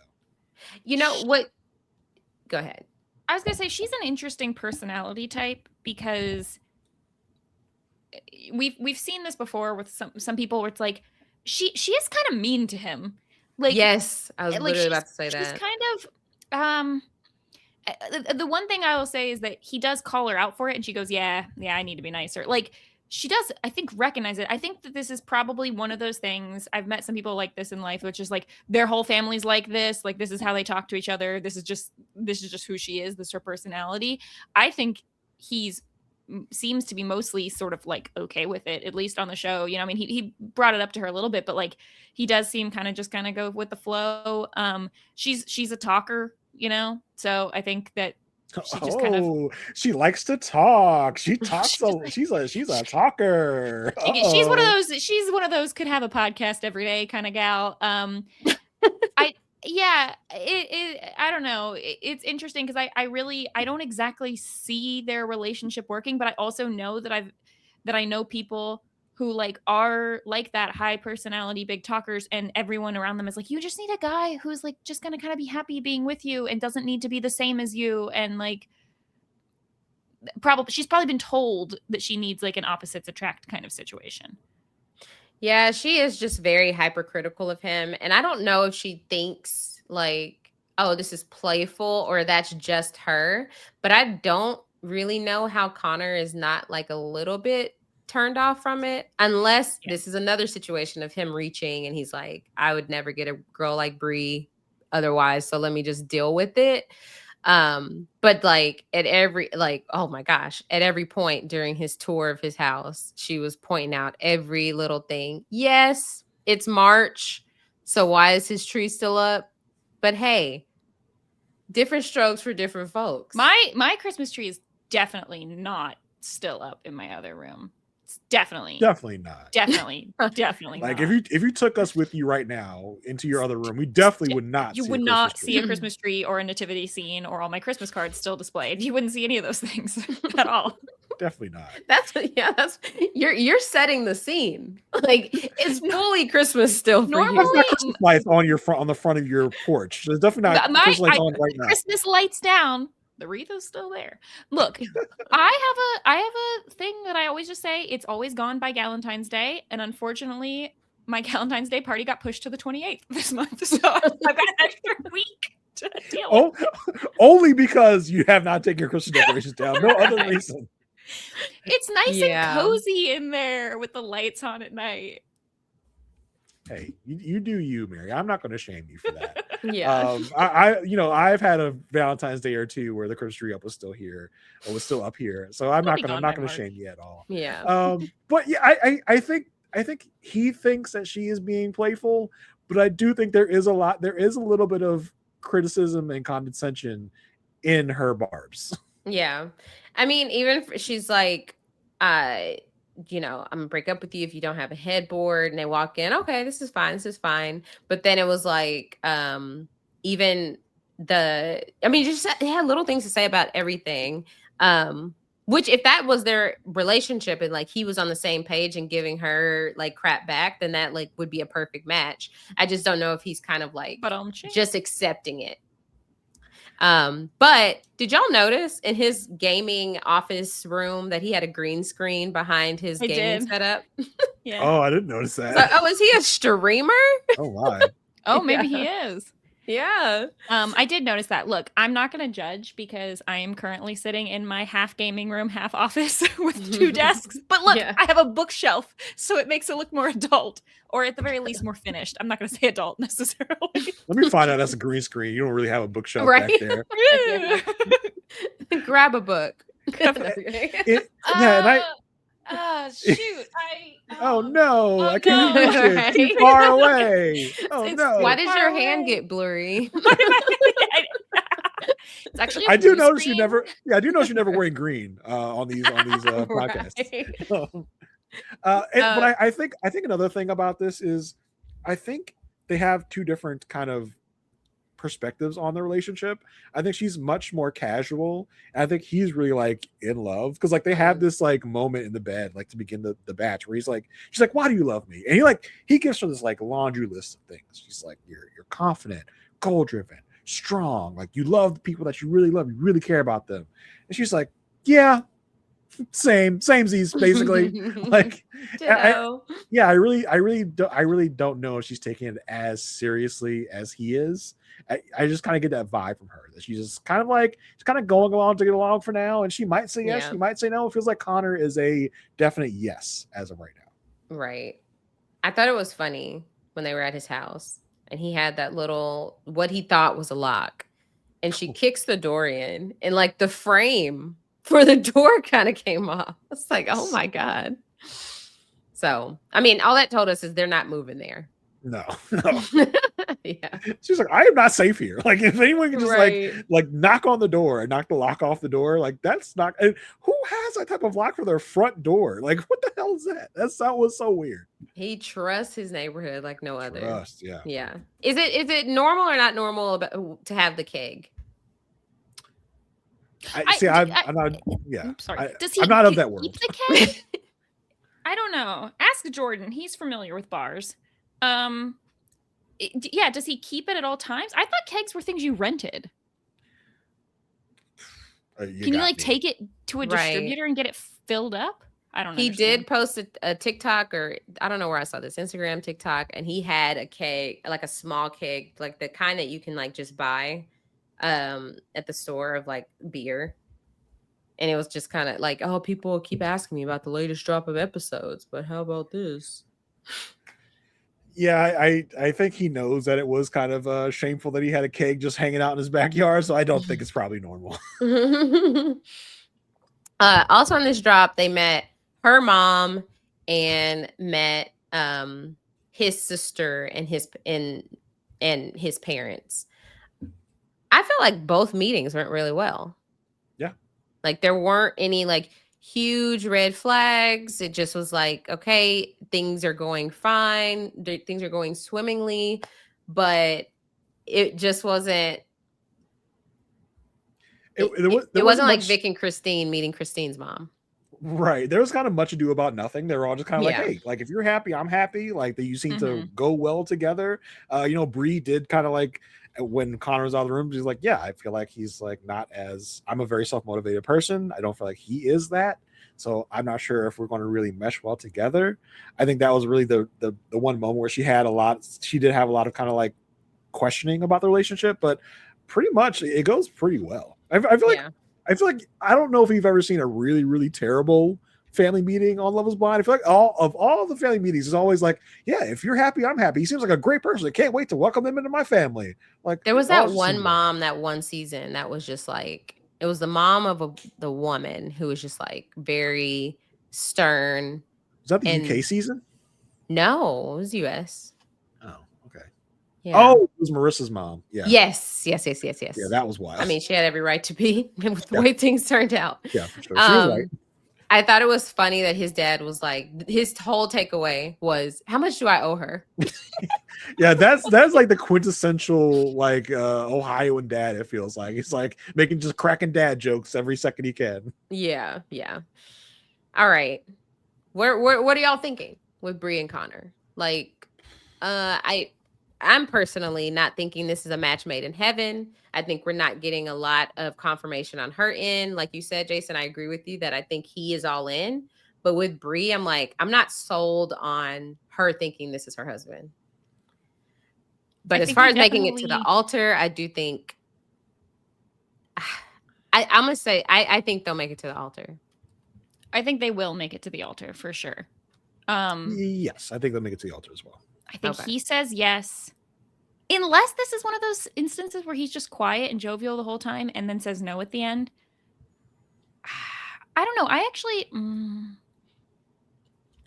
I kind of feel like she'll say yes. I kind of feel like they'll say yes. Yeah, I think they're really trying to really give us the fake out for Bree that she's not as into it, but I do think they'll both say yes at the end. As of right now, we haven't.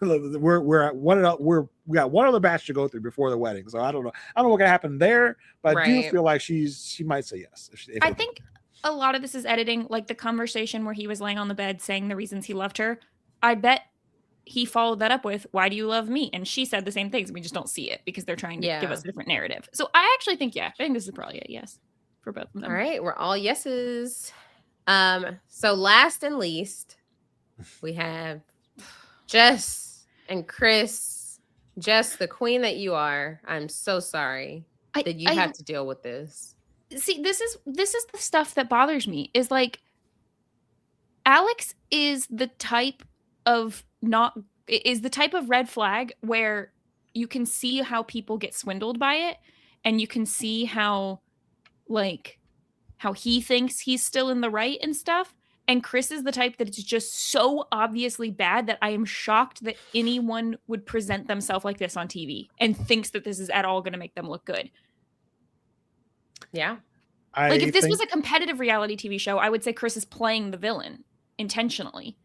Yeah, it feels weirdly scripted, but it feels like a bad script. Like, and I think, the saying is like, God give me the confidence of a mediocre white man. Like, I feel like Chris thinks so much of himself that this isn't going to bother him the way people see him on TV. He's not going to care. He's going to be like, well, I'm just me. Like, if you take me or leave me, I don't care. Like, I don't give a flying F what any of you think about me. Because he's that, like, he has that. Shout out to Jason's background, by the way. Yeah. He has that much of unearned confidence that he thinks he doesn't care what people think of him. He knows he's a scumbag. He doesn't care if you think he's a scumbag. So I don't think he's going to lose sleep at night over people talk about him on social media. I don't think he cares. Maybe it's just, for me, the dichotomy of, like, I'm being stereotypical here, but like, when you look at him, you think like, oh, grandmas probably love you. You know what I mean? Like, it's not what he looks like.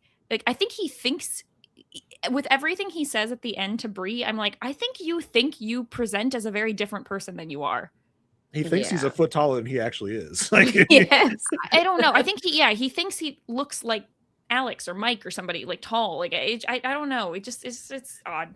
And the switch up, the overconfidence. The switch up was so wild because throughout most of this batch, they're like the segments you get right before the end of episode 8 is just like, they're like really chilling. They're connecting. They're having a great time. They saw each other's houses. Yeah, her house is huge. Yeah, she got like this huge brick house. Yeah, I loved her house. And for him to like, that was already a red flag. He was like, oh, I don't know if I could be out here.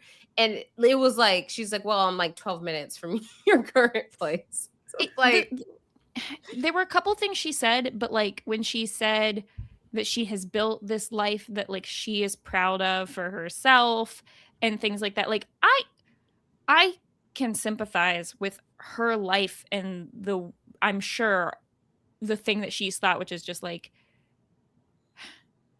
she says at one point, like, she's wants to be with a guy who's going to add to her life as well, because this is a woman who's already very comfortable. It's not like can't love someone else until you love yourself bullshit. Like, she's successful. She's got a nice house. She's got a great life. She doesn't need him. Yes. Well, I think that's a big part of this, right? She is a very confident, self-assured, accomplished person. I think that intimidates him.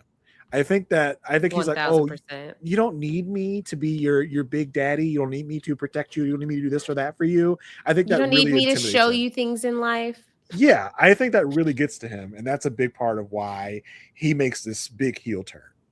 Yeah, so he decides, like, okay, I'm gonna take this grand action, which I think was to make her break up with him, because he decides to go no contact for like 48 hours or something like that. 2 days. Yeah. So 48 hours. So he makes this like, hey, we doesn't respond to her when she texts him. And it was like, I feel like he just wanted to give her a reason to walk away. And she was too committed to this to do that. Well, she did though. She did. No, but she was too committed to do that because of that. He Right. decided, oh, I'm also going to double down and be as mean as possible. And so that now that she has enough self-respect to walk away because of the couch conversation, but she's wasn't going to just walk away because of how he acted in those 48 hours being missing. Yeah, he leaves her for 48 hours. And the whole tone of this conversation from him is, I'm just giving you the truth and I'm just being honest with you. And I don't want to step back on this relationship. This is why I asked you that question earlier, Jason, because I just think that this whole way he goes about all of this, even if the truth is he's not attracted to her and doesn't want to be with her and he wants her to dump him in this conversation, there is a nicer way of doing this. Oh, definitely. This is not it. Like, this was unneedingly cruel. This was unnecessary in all of the ways. And no, go ahead, Mary. I was saying, I noticed that in the first couple drops, especially when they were in the pods, they highlighted several moments of him talking about how he likes to work out and blah, blah, blah, and her saying that she didn't like to do that. And I was like, that's a little weird that we keep highlighting that because like multiple times, because this feels like a one-off conversation. And it comes back here to where either true or what he's decided is his line is that he isn't physically attracted to her body because the type of people that he's usually attracted to do Pilates every day. And just in case you're somehow listening to this podcast and you have not watched the show, Jess is tiny. And she's what people would call petite. She would be the kind of person I would have thought did Pilates every day. Like, I'm confused. She's not muscular. She's not into working out. But, like, if that was one of your physical criteria, you knew this about her. She didn't lead him on to believe that she worked out. Well, and every time she said she doesn't work out, she doesn't do this thing, he reassures her of like, yep. I don't care. It's fine. I'm not looking for that. That's cool. Mm-hmm. And then to just flip it and be like, no, actually, that's not cool with me is ridiculous. And the way that I thought I could get past it. And the way that he entered this like was so wild. Like she's like, you know, she comes at it in a respectful way. Like, hey, I would really appreciate a heads up if you are going to like stay out for longer than, you know, a night. And then he comes back like, well, I need to be in constant communication with you. It's only been 48 hours. What? It's only 3 weeks until your wedding. Like, this is your fiance. This is your fiance. Yes, you need to be in constant communication. That you're marrying this woman. That you're not dating her. You are going to be married to her. Yes, constant communication is a pivotal point of a marriage. If you're going to be throughout your day, whatever, yeah, communication is expected. And she's like, I literally texted you once that I love you, and you did not respond to that. Like, and you asked me for a 13-hour break, and it's like, ooh, like she gonna bring that up. He's like, oh, right. Did I say 13 hours? It's like, yes, you said 13 hours because it stood out. Like, how are you gonna ask for a 13-hour break from it's ridiculous your relationship? And for him to be like, and I needed those 2 days to like for that clarity to just realize that what I need to realize that, you know, I need somebody who works out every day. Did I make this part up, or did he say that he had like met up with an ex too? Did I make that part up? Maybe I just think you did. Okay, never mind. Maybe I was just predicting based on past experiences. Now, I mean, he does talk about like we get into like what he wants to happen with right later, but no, he didn't meet up with an ex in this 2 days he was missing. So he said he didn't tell us that anyway. And what's so annoying was he said, I want to pick my words carefully. As if you don't care how you're coming off to her. You want this to be done right now. So like, why are you sparing her the reason. Yeah, I gotta be careful how I say this. And then say the totally wrong thing right after Yes. he's so carefully picking his words. And Asia, you were right. Like, he wanted her to be like, this is ridiculous. You're saying in 48 hours, it's over. And then when that didn't work, he's like, ooh, so now I have to like say this like thing. How do I do this? And he wants to say, I want to pick my words carefully, so that it's almost like I'm not trying to be racist, but like it's one of those things where he's trying to qualify something before it comes out. Yes. And he then chooses a really bad way to really relay this. So like, so how do you think our physical relationship is? Like, what do you think? Like, just trying to maybe even, if she even agrees like to say that physical relationship is bad. And she's like, no, it's fine. He's like, oh, like she's not cooperating. Like, right. He's like, I don't want to fake something. And like, I don't think this is something I can get past. How is saying all of that meaning you want to continue this relationship? Because he wants to put it in her court. He wants to put it on her. He's like, I'm saying all these things so you can do what? Yeah. Like, I listen, we have a lot of fun. I just don't like having sex with you. I really want to do this, but I find you physically repulsive. But we can still do this if you want. He's like, I've had a lot. This is what got me, and I had to pause and be like, are you serious? He's like, I've had a lot of time in these past 2 days to think 5 years down the line, 10 years down the line, 15 years down the line. Oh, in the past 2 days, you know where you're going to be in 15 years? Got it. Ridiculous. And and the fact that it was like this happening in real time, I'm just like, for Jess, I'm like, oh, I really hope she doesn't think twice about this situation. I hope this does not affect her confidence or just any future relationships, thinking like a fear of something like this, because she's like, sorry, I work at the hospital every day. Sorry, I have a real job and can't like don't have time to go to the gym every day. Like, my bad, my guy. Like, ugh. Oh, it's just like so annoying. And like it gets to this point, right? We're like, this is all bad. This is real bad. Yes. And then like it's not even over. He's just like, and also, I've just really been thinking about things with my other connection. Yes. Like, and it drives me nuts. Maybe that's what it was. Maybe he had mentioned that he reached out to her. He said he talked to this person. Okay, and I think he said he hasn't talked to. He said he hasn't talked. He's like, I thought that he said that he had talked to her during those 48 hours. Maybe that's what I thought. No, he tries to assure Jess that he hasn't talked to his other connection. It drives me nuts that they won't use names. It's like, my other connection. Like, just say Bree. We all know it's Bree. We've watched the show. We know it's Bree. He's like, and I'm just, I've just been thinking about how things would be with Bree. Like, how do you expect those words to come out of your mouth?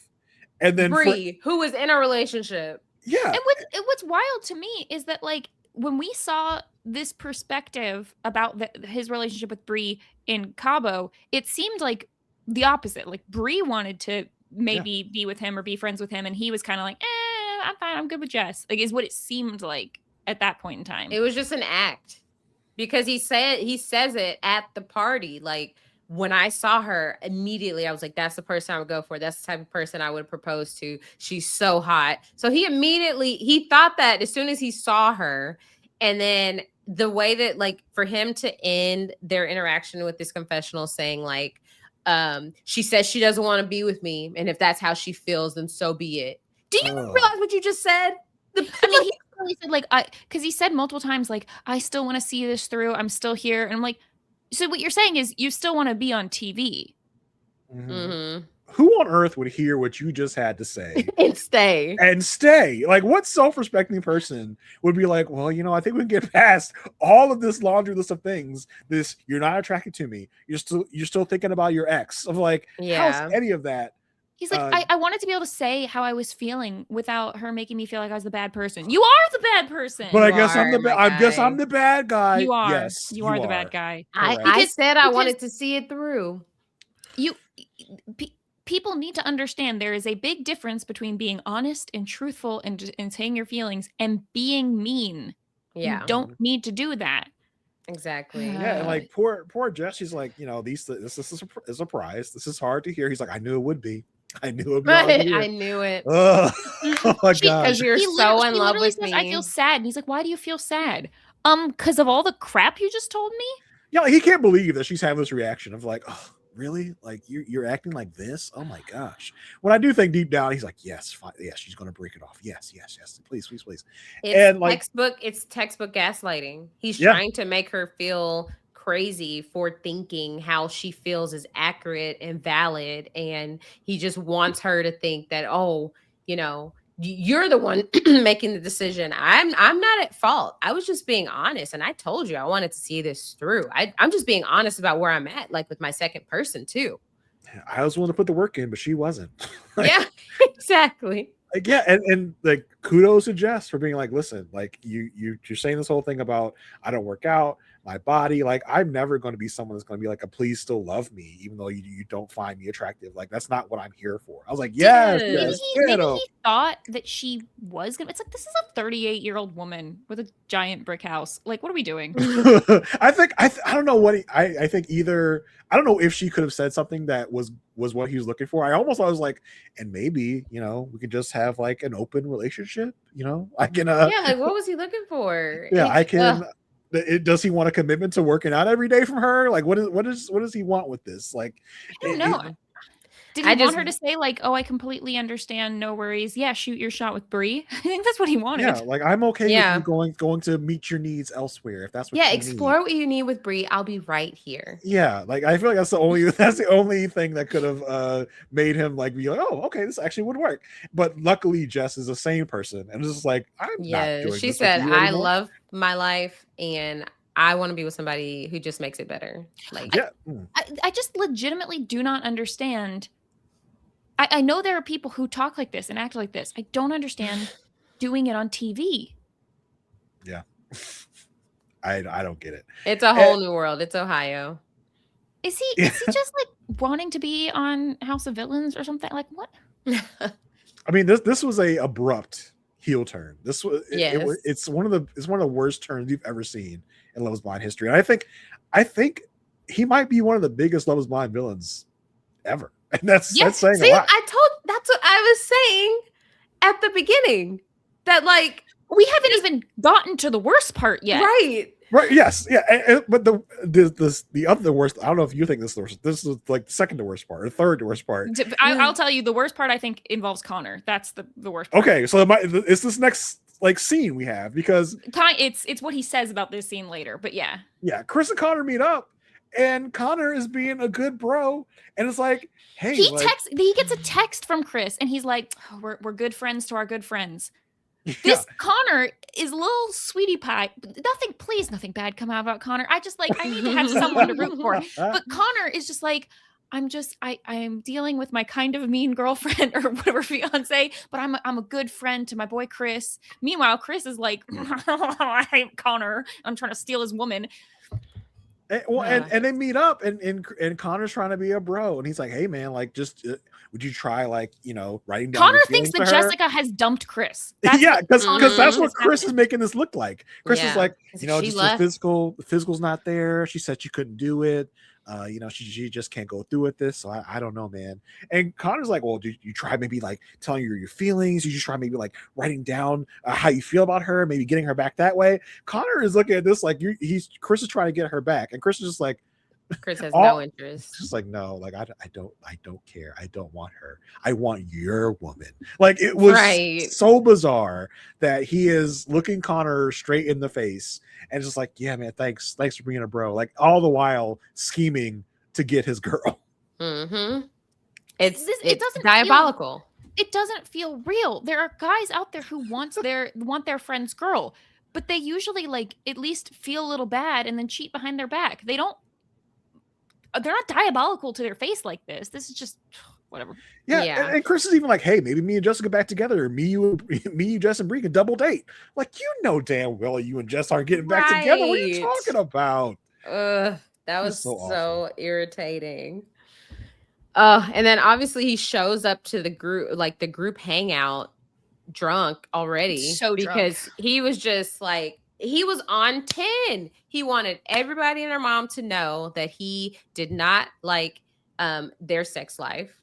And it was just like, it gets to a point where, I mean, he probably just thought, oh, I'm just being honest. I'm just sharing. It's just like so disrespectful.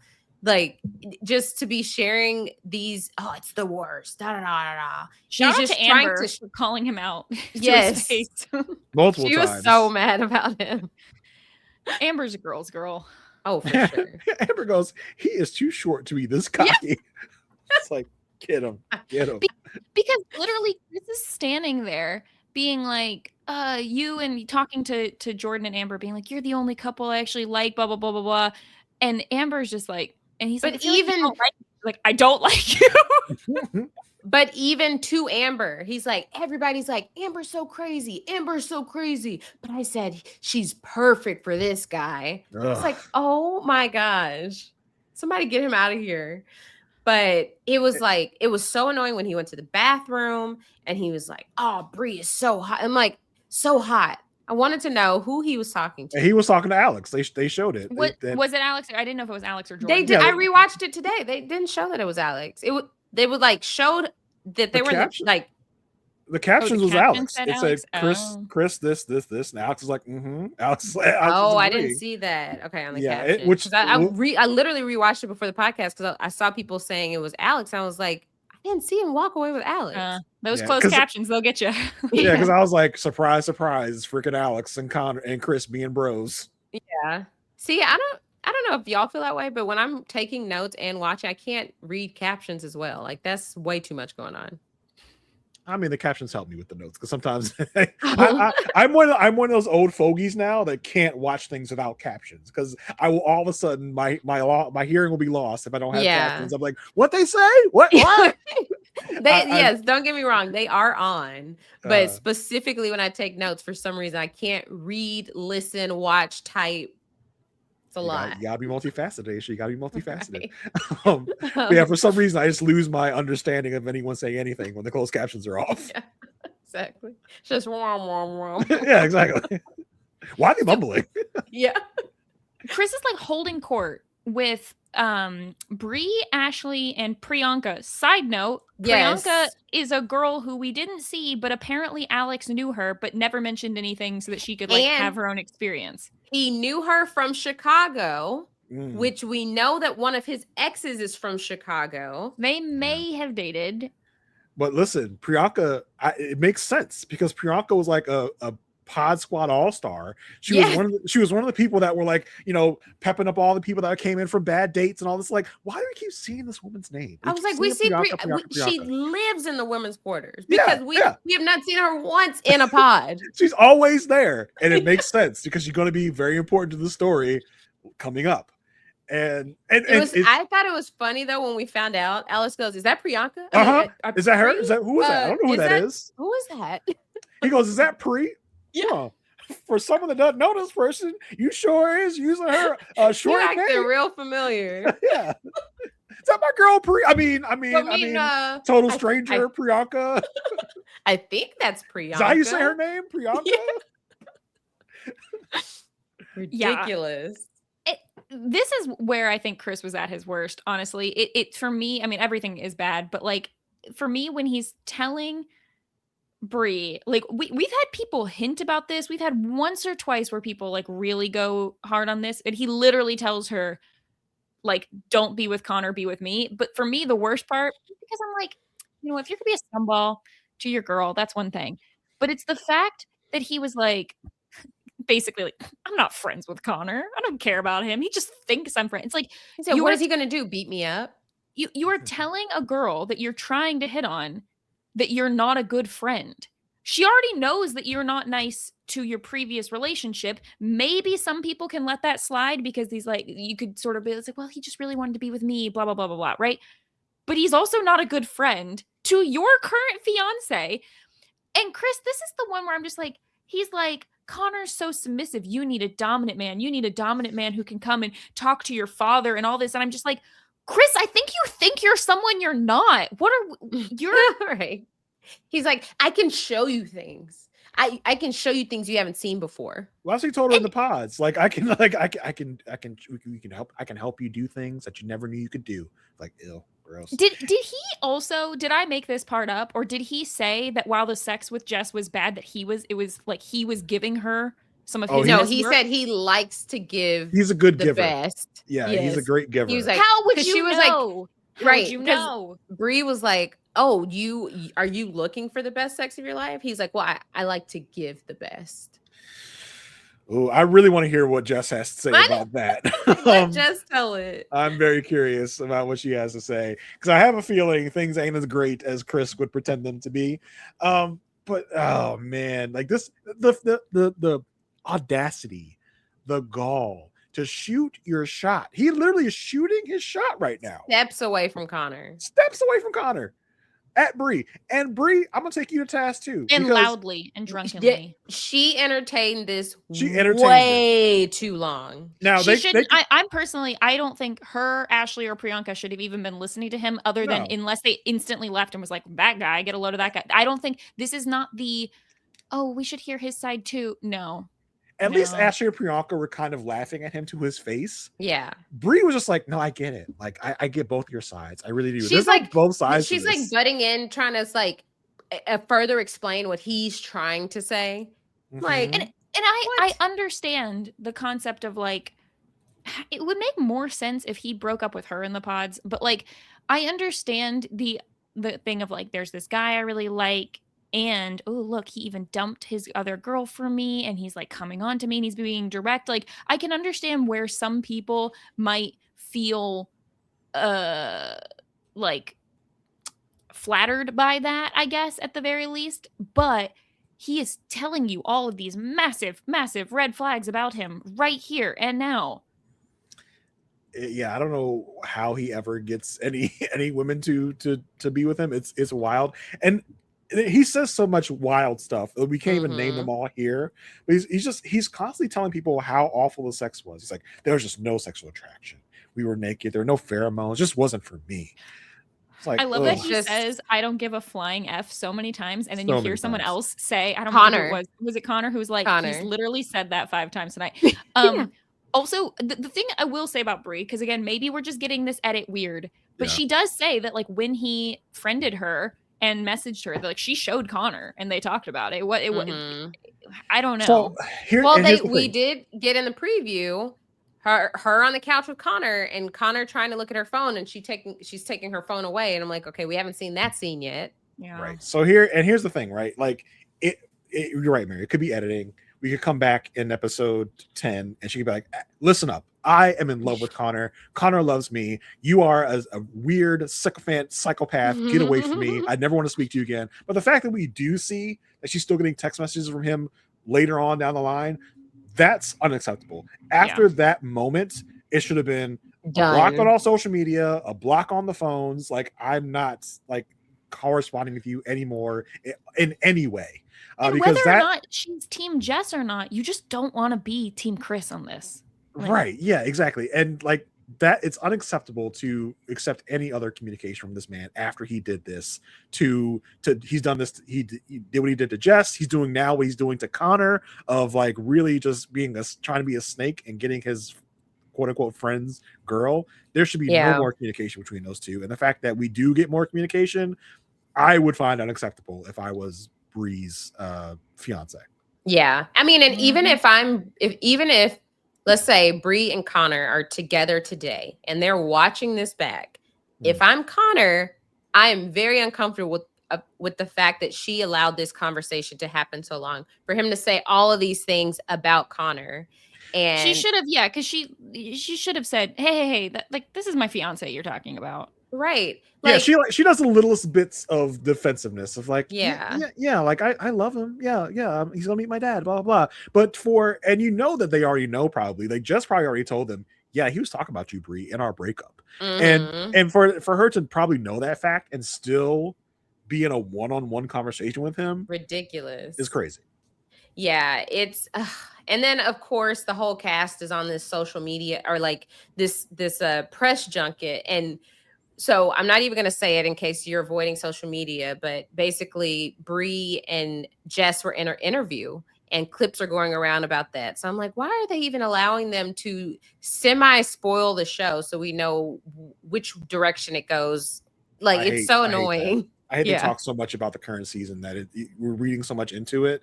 There's no point in having the reunion. Yeah, no point. Because that's happened the last couple of seasons. Like, we are just rehearing stuff you already heard them talk about on podcasts and on social media. It's so annoying. Yes. But yeah, unless Bree goes scorched earth on Chris next episode, I'm gonna be looking at her side eye. Right. This man just said, "You are literally the girl I would propose to." He busts out laughing when she says, "Oh, me and Connor." You and Connor, like that's a thing. He's too submissive. You need someone more dominant. She's like, he's gonna meet my dad. He's like, your dad's legit businessman. Like, Connor has no business meeting with it. With right. Him. Ugh. This man is so gross. He's obviously blitzed out of his mind. He's obviously so drunk, but he's also really kind of speaking how he feels at this moment. So I really want to know what he thinks about what he's seeing, what Chris thinks about himself when he's seeing this. But like I said, I don't think he has the awareness or the care to really think he did anything wrong here. So yeah, he's a piece of shit. I can't think of someone who's worse than him. Like, I think top of mind, like, Batiste is in the, what's his name? Bartise. Yeah, Bartise. Bartise is in the conversation. He's not worse. He's up there. I think Bartise is up there. Cole is up there. I think if we really he's up there, but he's not the worst. I think if we really thought about it, we could come up with some winners. Yeah, but this guy is really up there because just how unabashedly cruel he's being out in the open like this really earns him a top at least 3 spot. Like, what did Jess genuinely do to you? He's acting like Jess has been vicious to him and just doing all these things. Like, he's just being mean for no reason. She is a confident, self-assured woman. How dare she? Right. Intimidates him on every level. Whew. The way my brain works is just the only way I can justify this at all, and don't get me wrong, it's still bad, is for him to say after the show on a reunion show or something like, haha, gotcha, I'm actually like trying to become an actor and I just wanted to play a villain or something. I mean, people are still not going to believe that and it's still terrible, but like, yeah, that's the only thing I could think of that would even make any sense, because I just don't. Well, I don't he even you posted, just don't. Is he defending himself? Is he like, or what? I don't see him on social media. I don't know. I haven't gone looking really, but you can't even just blame his behavior that night because the conversation was bad that he had with her. And he posted himself at a strip club. Yeah. And they were saying he bought followers. Yeah. Apparently he made this social media account the night of the breakup and started buying followers immediately. And like you said, Asia, posting from a strip club. And for Bree to even like, Bree's even shit talking him before he gets there. Like, he's so terrible. I can't believe he's my number 2. But then why are you giving him the time of day at all? Yeah, it's so bizarre. I kind of think Bree enjoys hearing good things about herself. I think she enjoys kind of being fawned over because I can't think of no other reason she would entertain this at all. Yeah, I think my main questions coming out of this get together is next episode is, will Bree tell him off and shut this down? Is Priyanka Alex's ex? And are they ever going to acknowledge that Kevin and Kia are at the get together? Yeah, because we saw them enter. We saw them come in separately, but they never picked that back up. Like, they were always talking to each other in the background, but we didn't. Was it just not? Yeah, they were talking to each other at the same table as one of the conversations we actually got to see. And I was like, why are we going to? And they were talking to Vic. It was like a 3-person conversation. I'm like, I want to know what Kia thought about Kevin. So maybe they'll finish that off, and maybe Tyler shows up, and that's when they'll give them some screen time. I was like, what the heck? So. I think I recall in previews, Kevin and Kia talking, or Kevin and Tyler talking at a get together. I don't know if it was this one or maybe another one. I don't know if we get another one. Anyway, yeah, Chris sucks. End of story. End of story. Yeah. Okay. Anything else about? I am curious to see what his attitude will be at the reunion, and what's if he comes with the apology. Maybe it'll be like I think the only way he could really redeem himself is he's like, hey, like it was a very bad time in my life. I had a lot of substance issues or something. Like I was was on really, massive drugs that whole yeah, time. something. Or if he just comes indignant, like, nope, that's me. Take me or leave me. Mm-hmm. Any one of those things could be a thing. He could come up with a PR apology that he got with a crisis management, or what was the guy's name? Chelsea and Jimmy. Because who was it? Was it Dave? I was like, I went to Jimmy, and yeah, found out what I should say at the reunion. Right. Yes, it's like what? He was providing coaching for the reunion. God. Have you okay. seen Jimmy and Chelsea together on social media with these there's some advertisement they're doing together? They both live in Miami now. Yeah, it was weird. Jimmy looks totally different.